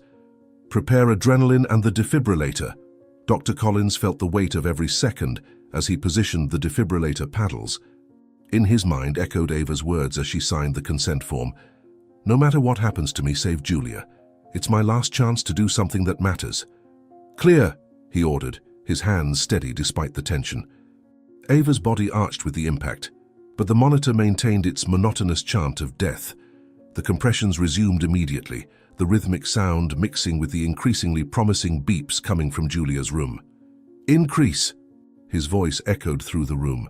"Come on, Ava, you promised to fight until the end." 3 shocks later, Ava's heart remained silent. Sweat trickled down the faces of the team, taking turns with the chest compressions, each one feeling the weight of that impossible fight against time. "Doctor," the anesthetist called, his voice gentle but urgent. "It's been 4 minutes without response. We need to decide." It was at this moment that the surgeon in Julia's room made the announcement that would make everything even more impossible. "Doctor, we're at the most critical moment. The transplant is working like never before, but if we don't finish in the next few minutes, we'll lose the window of opportunity. We need the full team here, now." The surgical center seemed to freeze in that instant. 2 cardiac monitors told opposite stories, one silent, marking Ava's lost battle, the other rhythmic and strong, announcing Julia's possible salvation. Dr. Collins held the defibrillator in his hands, its weight seeming to increase with every second. "Doctor," the surgeon's voice cut through the air again. "It's an impossible decision, but we need it now. Do we try to save Ava, or focus on completing the transplant on Julia?" The silence that followed weighed like lead. The only sound was Ava's continuous beep, cruelly contrasting with Julia's increasingly promising vital signs. The choice Dr. Collins had to make was one that would haunt a doctor for the rest of their life. "Doctor," the anesthesiologist whispered, "what is your decision? We have no more time. It's one or the other." Dr. Collins slowly lowered the defibrillator, his hands trembling for the first time in 20 years of practice. The seconds seemed to drag as he looked one last time at Ava's serene face, remembering her determination to save Julia at any cost. "Focus on the transplant," he finally ordered, his voice hoarse. It was what she wanted. Saving Julia was her last wish. The next few hours were a blur of frantic activity in Julia's room, while in the room next door, the silence was broken only by the monotonous sound of Ava's heart monitor. The team worked tirelessly to complete the transplant, each minute marked by the cruel contrast between life returning to one body and escaping another. "The organs are responding perfectly," announced one of the surgeons. It's as if Julia's body was just waiting for this. When the sun rose, illuminating the hospital windows, Julia was stable, her body fully accepting the transplant. In the room next door, after hours of attempts, the team managed to re-establish Ava's heartbeat, but the damage was already done. Her brain had gone too long without oxygenation. "They're both alive," Dr. Collins informed Carlos, who was waiting in the hallway. "But we don't know if one day Ava will wake up before passing away." The next day, both were transferred to a double room in the ICU. Julia showed increasingly promising signs of recovery, her young body responding to treatment in a way doctors called miraculous. Ava, on the other hand, remained in a vegetative state, her body kept alive by machines, her mind lost somewhere between life and death. "Why doesn't Ava wake up, doctor?" Charles would ask every morning. "How can I celebrate my daughter's life knowing it cost her consciousness?" The machines keeping Ava breathing emitted rhythmic, constant sounds, a mechanical reminder of her silent presence. Charles spent hours between the two beds, divided between the joy of seeing Julia's increasingly strong vital signs and the anguish of observing Ava's immobility. "Finger movement!" a nurse exclaimed one particularly sunny morning. "Julia is starting to wake up." Charles rushed to his daughter's bedside, his heart racing. Julia's eyes slowly opened, blinking several times to adjust to the light, something that hadn't happened before. Her face, once pale and lifeless, now had a slight flush and her lips moved, trying to form words. "Dad?" Her voice was barely a whisper. "What happened? Why am I here?" Tears streamed freely down Charles's face as he held his daughter's hand, noticing that she could see him. On the other side of the half-closed curtain, the sound of Ava's machines seemed louder now, like a somber counterpoint to the moment's joy. "You're okay now, Princess," he replied, trying to control the tremor in his voice. "Ava, she saved you." Julia's eyes moved toward the curtain, where she could see her savior's motionless silhouette. Charles felt his heart constrict when he saw the confusion on his daughter's face, realizing he would have to explain Ava's sacrifice. "Why isn't she moving, Dad?" Julia asked, her voice stronger now. "Why does she seem to be sleeping so deeply?" Dr. Collins entered the room at that moment, carrying the latest test results. His face showed the conflict everyone felt, joy at Julia's miraculous recovery mixed with sadness at Ava's state. "Julia's tests are excellent," he said, checking the monitors. "But Ava, there are still no signs of significant brain activity." Charles sat heavily in the chair between the two beds, his hands trembling as he gripped Julia's bedrail. "How do you thank someone who has given not only their organs, but their very consciousness to save your daughter?" "What have I done?" he whispered, looking at Ava's motionless face. What kind of impossible choice was that we had to make? The ensuing silence was broken only by the constant beeping of the monitors and Ava's artificial breathing. Julia, still weak but increasingly awake, watched the scene with eyes that seemed to understand more than her age suggested. "Dad," she called softly, squeezing her father's hand. She knew what she was doing, didn't she? She knew this could happen. Charles felt his entire body tremble at his daughter's words. How could she understand Ava's sacrifice so well? How could a child comprehend something he himself still struggled to accept? "Yes, my love," he finally answered, his voice choked. "She chose to save you, even knowing the price she would pay." It was during a silent afternoon that the first sign appeared. A subtle movement of Ava's fingers, so light that it could have gone unnoticed had Julia not been closely observing her savior. The girl, now stronger and sitting on her bed, was the first to notice the change in Ava's breathing pattern. "Dad, look!" exclaimed Julia, pointing to the bed next to her. "Her fingers moved, I saw it." Dr. Collins arrived within minutes of being called, his experienced eyes noting the small changes in the monitors that had previously shown only constant, unvarying lines. Ava's heart displayed a different rhythm, closer to someone in natural sleep than her previous vegetative state. "It's incredible," he murmured, checking Ava's pupils. "The brain is showing signs of activity we hadn't seen before." It was then that the doctor had an idea that seemed almost absurd in its simplicity. The experimental treatment that hadn't worked on Julia due to incompatibility, and which had led to the need for the transplant, could have a different effect on Ava. "Mr. Montrose," called Dr. Collins, his eyes shining with renewed hope. "We still have that experimental medication in the laboratory. What if... I know it didn't work with your daughter and we had to resort to other procedures, but what if it works with Ava? It's risky, but it may be her only chance." Charles abruptly rose from his chair, immediately understanding the doctor's suggestion. The bluish medication, which had cost a fortune and failed with Julia, was still stored in the hospital's laboratory. His hands were trembling as he signed the authorization for another attempt, this time on Ava. "How long do we have?" he asked, watching the team prepare the medication. "How long until we know if it will work?" Dr. Collins moved quickly, coordinating the team bringing the medication from the laboratory. In minutes, the room was transformed into a small intensive care unit, with additional monitors being set up to monitor every possible reaction of Ava to the experimental treatment. "Each patient responds differently," explained the doctor, checking Ava's vital signs one last time.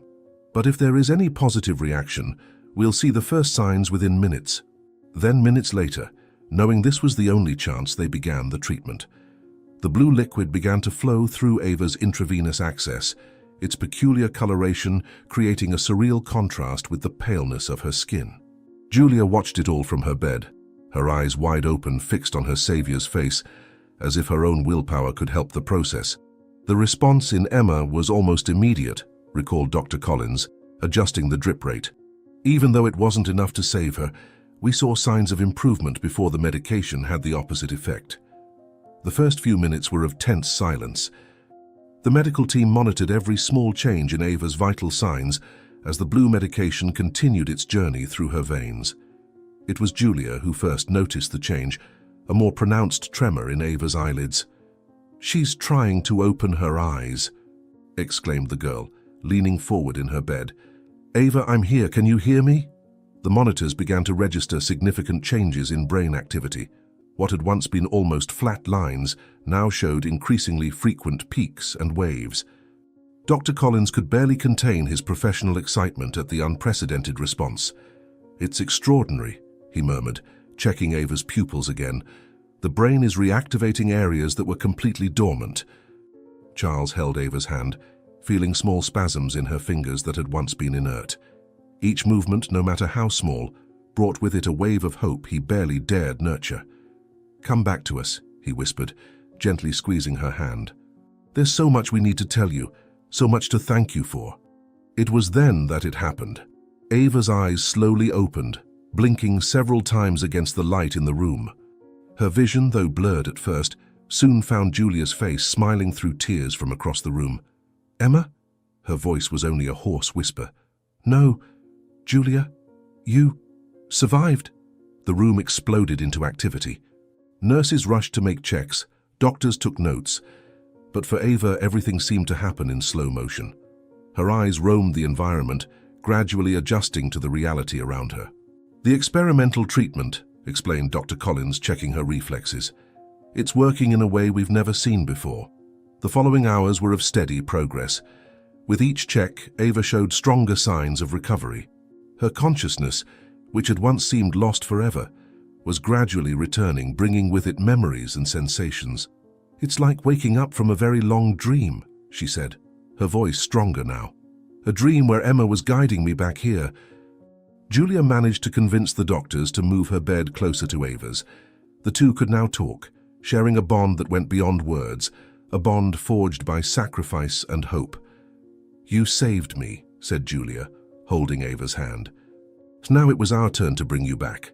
Dr. Collins continued to closely monitor the response to the treatment, marveling at how the same medication that had failed with Julia was having such a dramatic effect on Ava. It was as if fate itself was correcting its own course. "The tests show an unprecedented recovery," he explained to Charles. "It's as if the medication was specially formulated for her." Charles watched the interaction between Ava and Julia, his heart divided between gratitude and awe.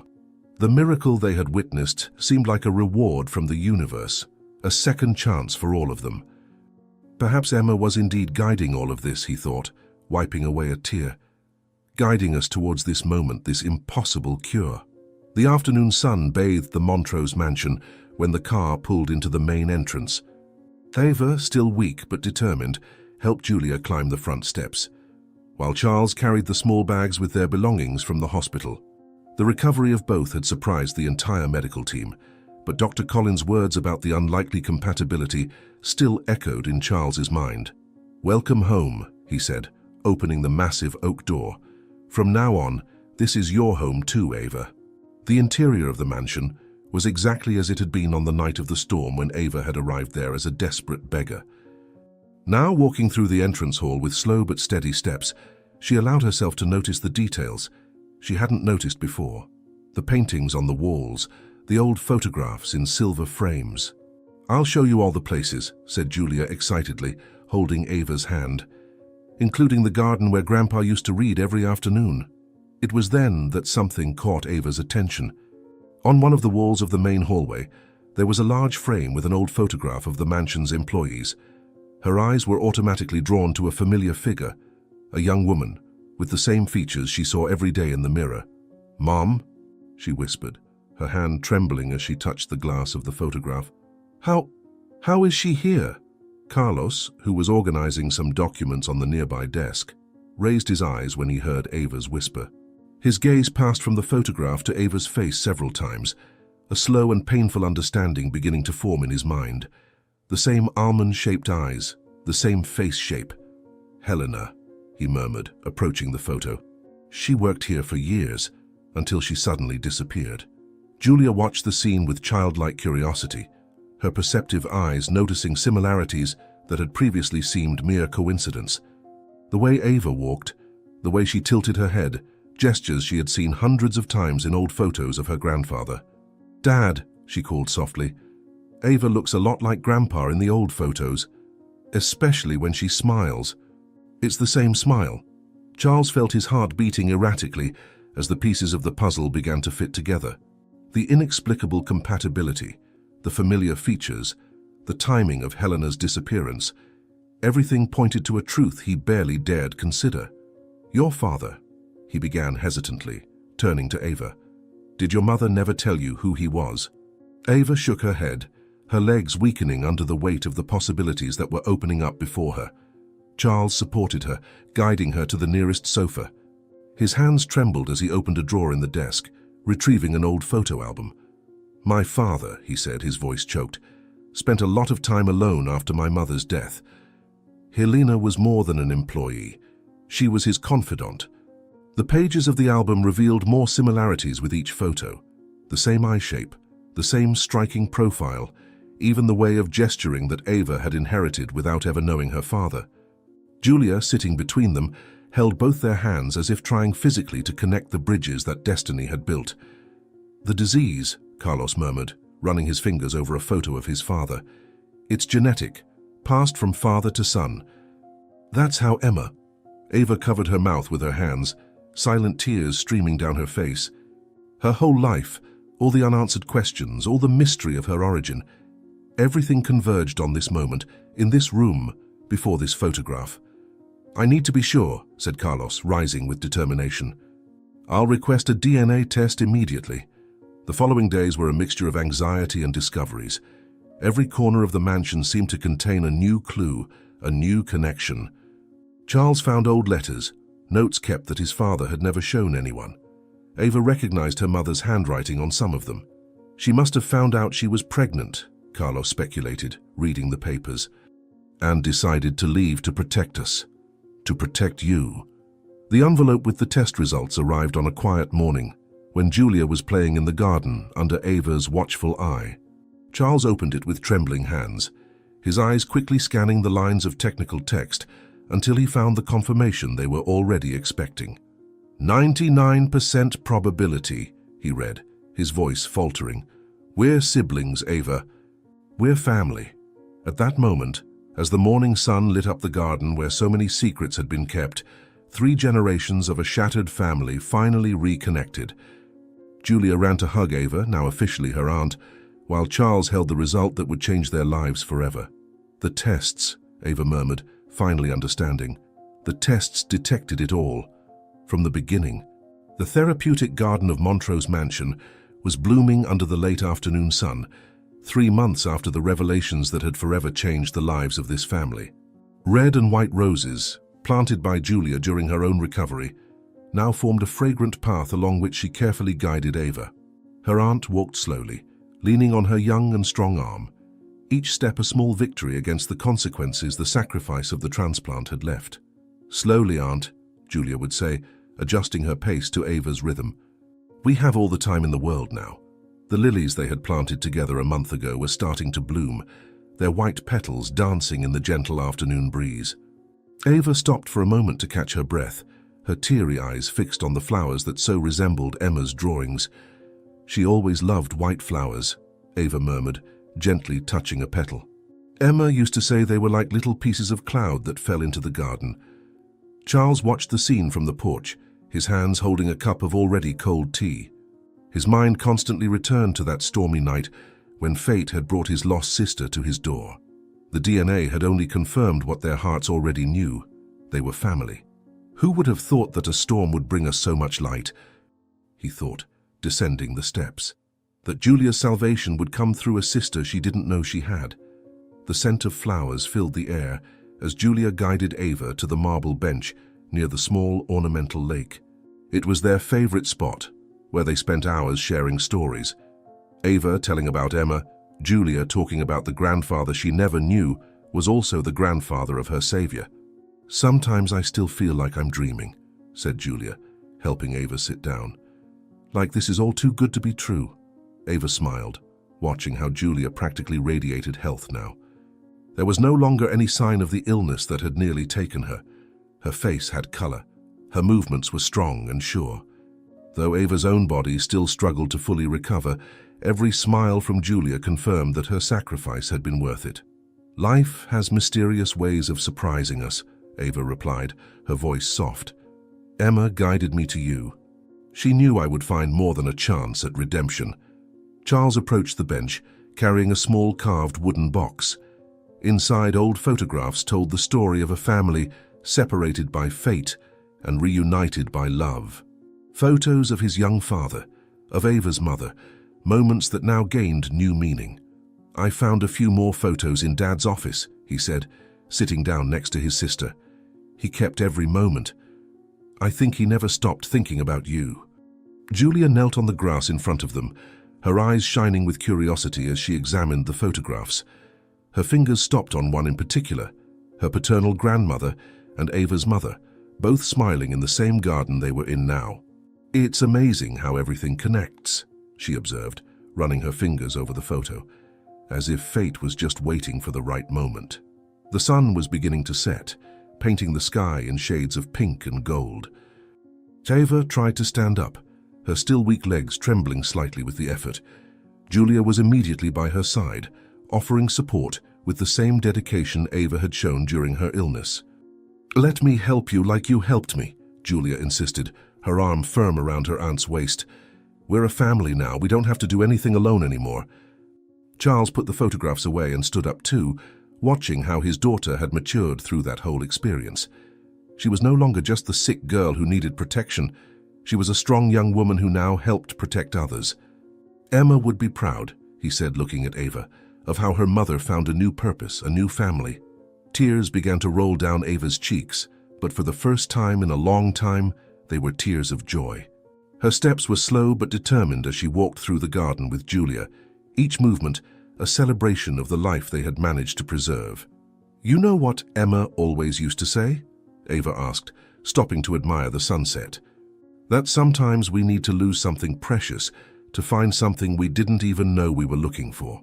It was then that Julia turned and hugged Ava tightly, her small body conveying all the love and gratitude that words could not express. Charles came closer, enveloping them both in his arms, completing the family circle that fate had drawn. "Thank you, Auntie," Julia whispered, her voice choked with emotion. "Thank you for giving me a second chance, for being part of our family." Charles held his newly discovered sister's hand, feeling in that simple touch all the untold stories, all the lost years, and all the moments yet to come. In the garden they had cultivated together, among the flowers that symbolized renewal and hope, a family shattered by time finally became whole. "Welcome to the family, my sister," Charles said softly, squeezing her hand. A year had passed since the discoveries that transformed Montrose Manor into a true home. The therapeutic garden, now more exuberant than ever, was preparing for a special celebration. Julia, having just turned 11, was running among the flowers helping to organize the party that would mark not only her birthday, but also a year since her miraculous cure and the unexpected union of her family. "Aunt Ava," she called, her dark hair dancing in the morning breeze. "Do you think Emma would like the white flowers we chose?" Her small hands adjusted an arrangement of lilies that decorated the path to the party area. Ava, now fully recovered, smiled as she watched her niece. Time had been kind to her. Her strength had gradually returned, and although some physical scars remained as a reminder of her sacrifice, her eyes shone with a joy she hadn't felt in a long time. "Emma loved white lilies," she replied, helping Julia arrange the flowers. "She used to say they were like little angels guarding our garden." Charles emerged from the manor carrying more decorations, his face relaxed and happy, so different from the tense expression he had carried a year ago. The discovery that Ava was his sister had filled a void in his life that he didn't even know existed. "People will start arriving in 2 hours," he announced, placing the boxes on a table. Including Dr. Collins confirmed his attendance. The doctor had become more than a healthcare professional to the family. He was a close friend who shared the joy of having witnessed one of the most extraordinary cases of his career. His presence at the party would be a celebration not only of life, but also of the science that, combined with love, had made that miracle possible. "Dad," Julia called, running up to Charles with an envelope in her hands. "I found this among Grandpa's old decorations." It was a photograph yellowed by time, showing her young grandfather beside Helena, Ava's mother. They were both smiling at the camera, their eyes shining with a secret that everyone now knew.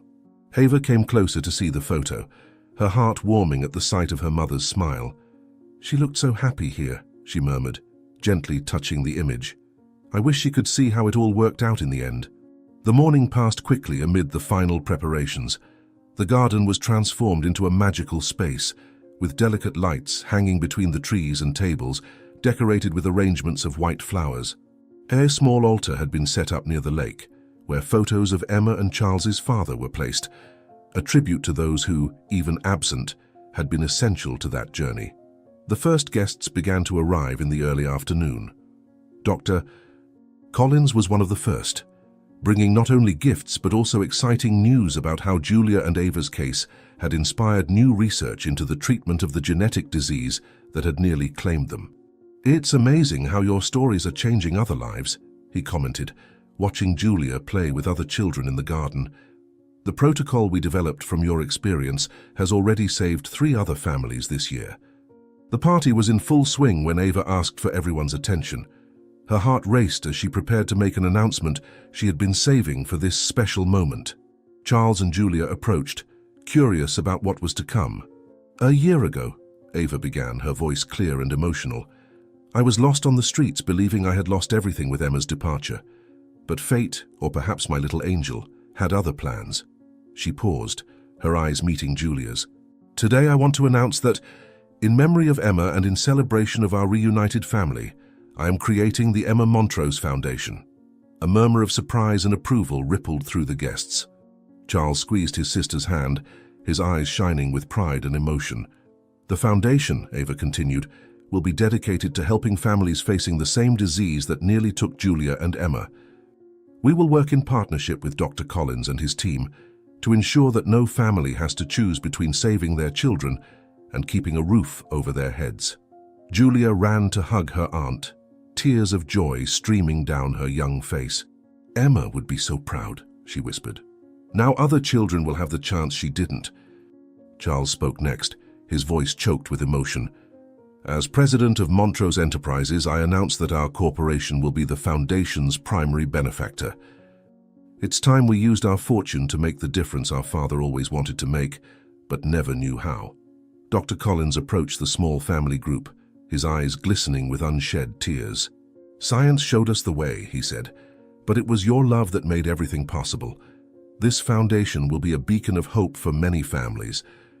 As the sun began to set, painting the sky in shades of pink and gold, the guests gathered around the lake for a special moment. Julia, holding a small paper boat decorated with white flowers, knelt at the water's edge. "This is for you, Cousin Emma," she said softly, placing the boat in the water. "Thank you for sending your mum to save us, for making us a family." Ava and Charles watched hand in hand as the little boat sailed smoothly across the lake, carrying a lit candle that glowed like a star on the dark water. It was a moment of perfect harmony, past and present, pain and joy, loss and reunion, all converging in that garden that had witnessed so many miracles. "You know," Charles said, embracing his sister's shoulders, "sometimes I think it was Dad who sent you to our door that stormy night. His last gift to us." Ava smiled, watching Julia run with other children around the lake, her laughter echoing into the approaching night. "I think it was all of them, Dad, Emma, Mom. Each one played a part in bringing us together." The night wore on, but no one seemed willing to end the celebration.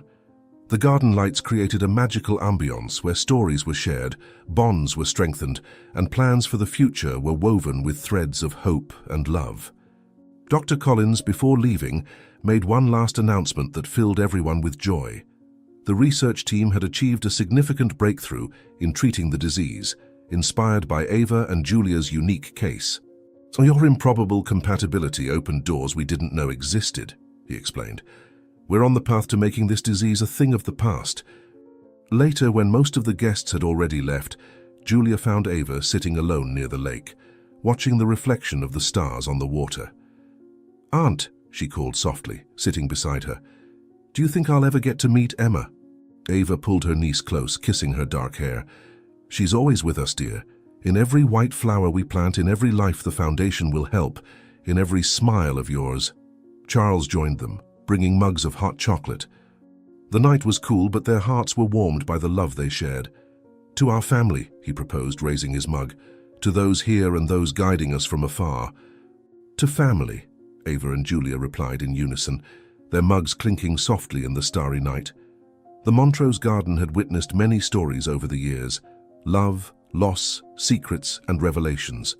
But now, under the stars of that special night, it witnessed something even more precious.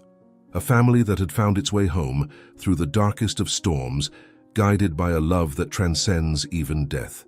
And somewhere beyond the stars twinkling over the garden, Emma smiled, knowing her departure had not been in vain.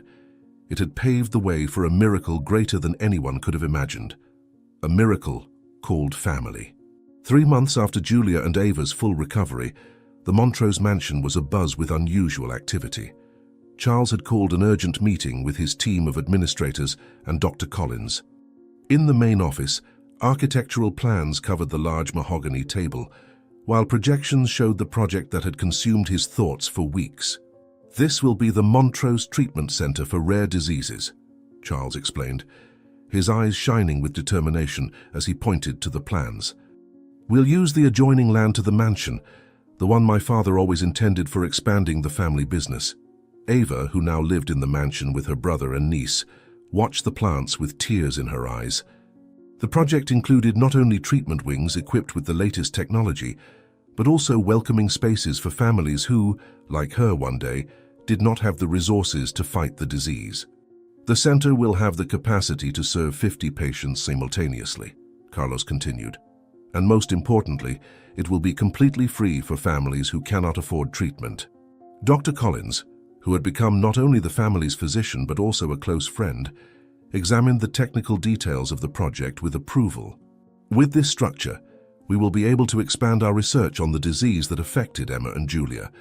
Each case will help us better understand how to fight it. Julia, who was playing in the garden, came running into the office upon hearing the animated voices.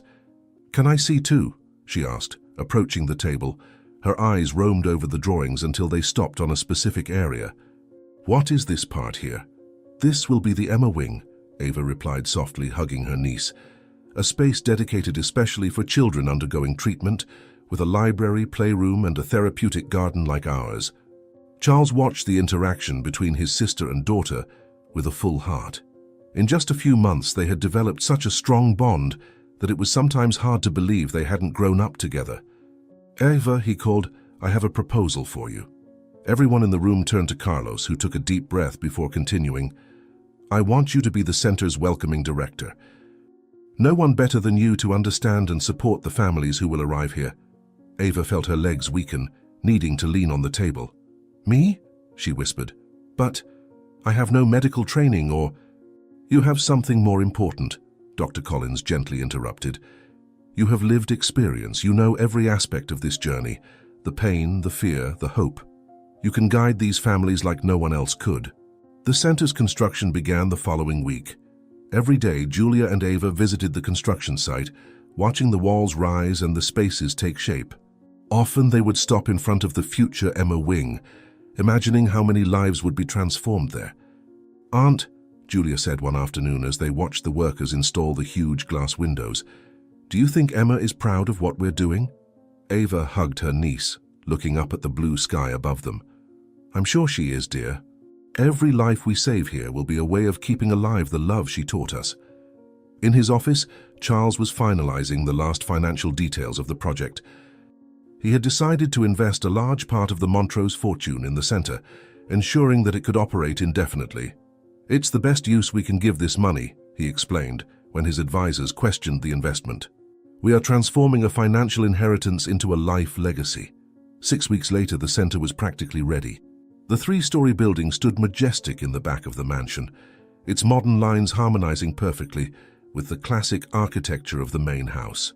On the ground floor, the welcoming reception was already furnished, dominated by a large panel with the center's symbol, a stylized white lily. "It's even more beautiful than in the plans," Ava commented, admiring her new workplace. Her office, strategically located near the main entrance, had large windows that opened onto the therapeutic garden, an expanded replica of the garden where she and Julia had begun their recovery. Dr. Collins had already selected the medical team that would work at the center. Dedicated and competent professionals, many of them specialists in rare diseases. "We will start with 10 patients," he explained during the last meeting before the inauguration, "and we will gradually expand as the team adjusts." On the eve of the inauguration, Charles found Ava alone in the Emma wing, organizing books on the children's library shelves. "What are you thinking about?" he asked, noticing her distant look. "How life comes full circle," she replied, holding a storybook. "A few months ago, I was on the streets, hopeless, believing I had lost everything. Now I have a family, a purpose, a chance to turn our pain into hope for others." Charles hugged his sister, both of them watching the sunset through the large windows. "Emma guided us here," he said softly, "and now, through this center, her love will continue saving lives." On the morning of the inauguration, a small crowd had already gathered in front of the center. Families with sick children, doctors, authorities, and journalists, all eager to know the new beacon of hope that was rising in the city. Julia, dressed in a delicate blue dress, was by Ava's side when Charles prepared to cut the inaugural ribbon. "This center," he began, his voice charged with emotion, "is born from a story of love, loss, and redemption. Here no family will have to choose between saving their children and keeping a roof over their heads. Here hope will be free." The doors opened and the first group of patients entered, guided by Ava. Her eyes met those of a young mother carrying a small girl. the same expression of despair that she herself had once carried. "Welcome to the Montrose Center," she said, extending her hands in welcome. "Here, you are no longer alone." Dr. Collins watched the scene with professional satisfaction and personal emotion. The center represented not only an advance in the treatment of rare diseases, but a revolution in the way of caring, where medicine and compassion walked together. Julia circulated among the visitors, her lively and healthy presence being the most eloquent proof that miracles were possible. She stopped in front of the large panel with the white lily, gently touching the flower that symbolized her cousin Emma. "Thank you," she whispered, "for bringing us here." And so the Montrose Treatment Center opened its doors not just as a hospital, but as a sanctuary of hope. A place where a young girl's love that left too soon would continue to touch lives through her mother's hands, her aunt's love, and a family's determination who learned that the greatest miracles are born from the greatest pains. 1 month after the Montrose Center's opening, the therapeutic garden blossomed with an exuberance that seemed to reflect the institution's success. On that tranquil autumn afternoon, Ava walked among the white lily beds, her hand gently guiding a young patient who resembled Emma on her healthiest days. "See how strong the flowers are?" she explained to the girl. "They grow even when the weather isn't good, just like you're doing." The child smiled, her eyes shining with a hope Ava recognized well. It was the same glow she now saw daily in the eyes of patients arriving at the center. From his office on the second floor, Charles watched the scene through the panoramic window. The center had already received 20 patients in its first month, and preliminary results were promising. Dr. Collins and his team had developed personalized treatment protocols, combining the experience gained with Julia and the latest scientific findings. Julia, who now spent her afternoons after school helping at the center's children's library, had become a sort of mascot for the young patients. Her recovery story inspired hope, and her cheerful presence brought light even on the most difficult days. "Uncle Charles," a childish voice called out, interrupting his thoughts. It was Mariana, one of the center's first patients, running towards him with a drawing in her hands. "Look what I made. It's Aunt Ava in the garden with Emma." Charles carefully held the drawing, noticing how the girl had captured the essence of the place. White lilies everywhere, and in the center, 2 hand-holding figures under a big smiling sun. That's how the children saw Ava, as a guardian angel carrying Emma's spirit. Dr. Collins entered the office with more good news. The latest tests showed that the experimental treatment, now refined and perfected, was presenting even better results than expected. "It's as if each patient teaches us something new," he explained, his eyes shining with scientific enthusiasm. "We're not just treating the disease, but learning to prevent it." At the end of that afternoon, the family gathered in the garden for their daily ritual. Ava, Charles, and Julia sat on the bench near the small lake, where a white lily floated serenely on the water. It was their moment to give thanks for another day of miracles. "I received a letter today," Ava said, taking an envelope from her pocket. "It's from a mother who lost her daughter to the same disease that took Emma. She learned about the center and is coming to volunteer with us."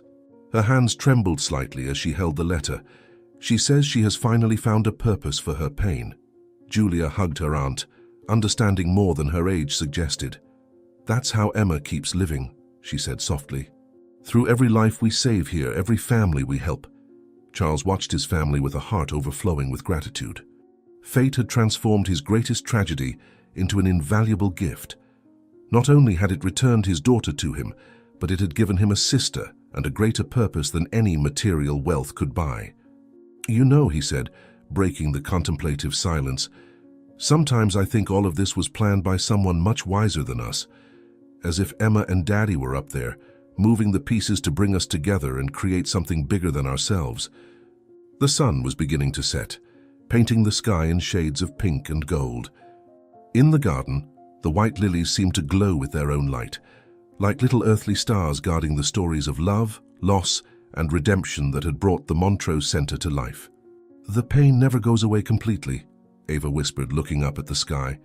"But we've learned to transform it into love, into hope for others. And so somehow, Emma continues to live through every smile we help recover, every life we help save." A gentle breeze blew through the garden, making the lilies sway softly. For those who knew how to listen with their hearts, It was possible to hear the laughter of a girl echoing among the flowers, Emma's spirit, forever alive in the place where love had transformed the greatest tragedy into the most beautiful of miracles. And so, under the twilight-painted sky, the Montrose family found their peace, not in the forgetting of pain, but in its transformation into something beautiful and meaningful. The center would continue to grow, saving lives and spreading hope, a living testimony that love, even through loss, has the power to heal and transform not only hearts, but the entire world. If you enjoyed this story, we invite you to like this video and subscribe to our channel. Your support motivates us to continue bringing exciting stories almost every day. Don't miss the next surprising narrative that is about to appear on your screen. We are immensely grateful to have you here with us. Now you can click on the links that are appearing on the screen right now. We have a special selection just for you, full of valuable stories and guaranteed entertainment. See you there.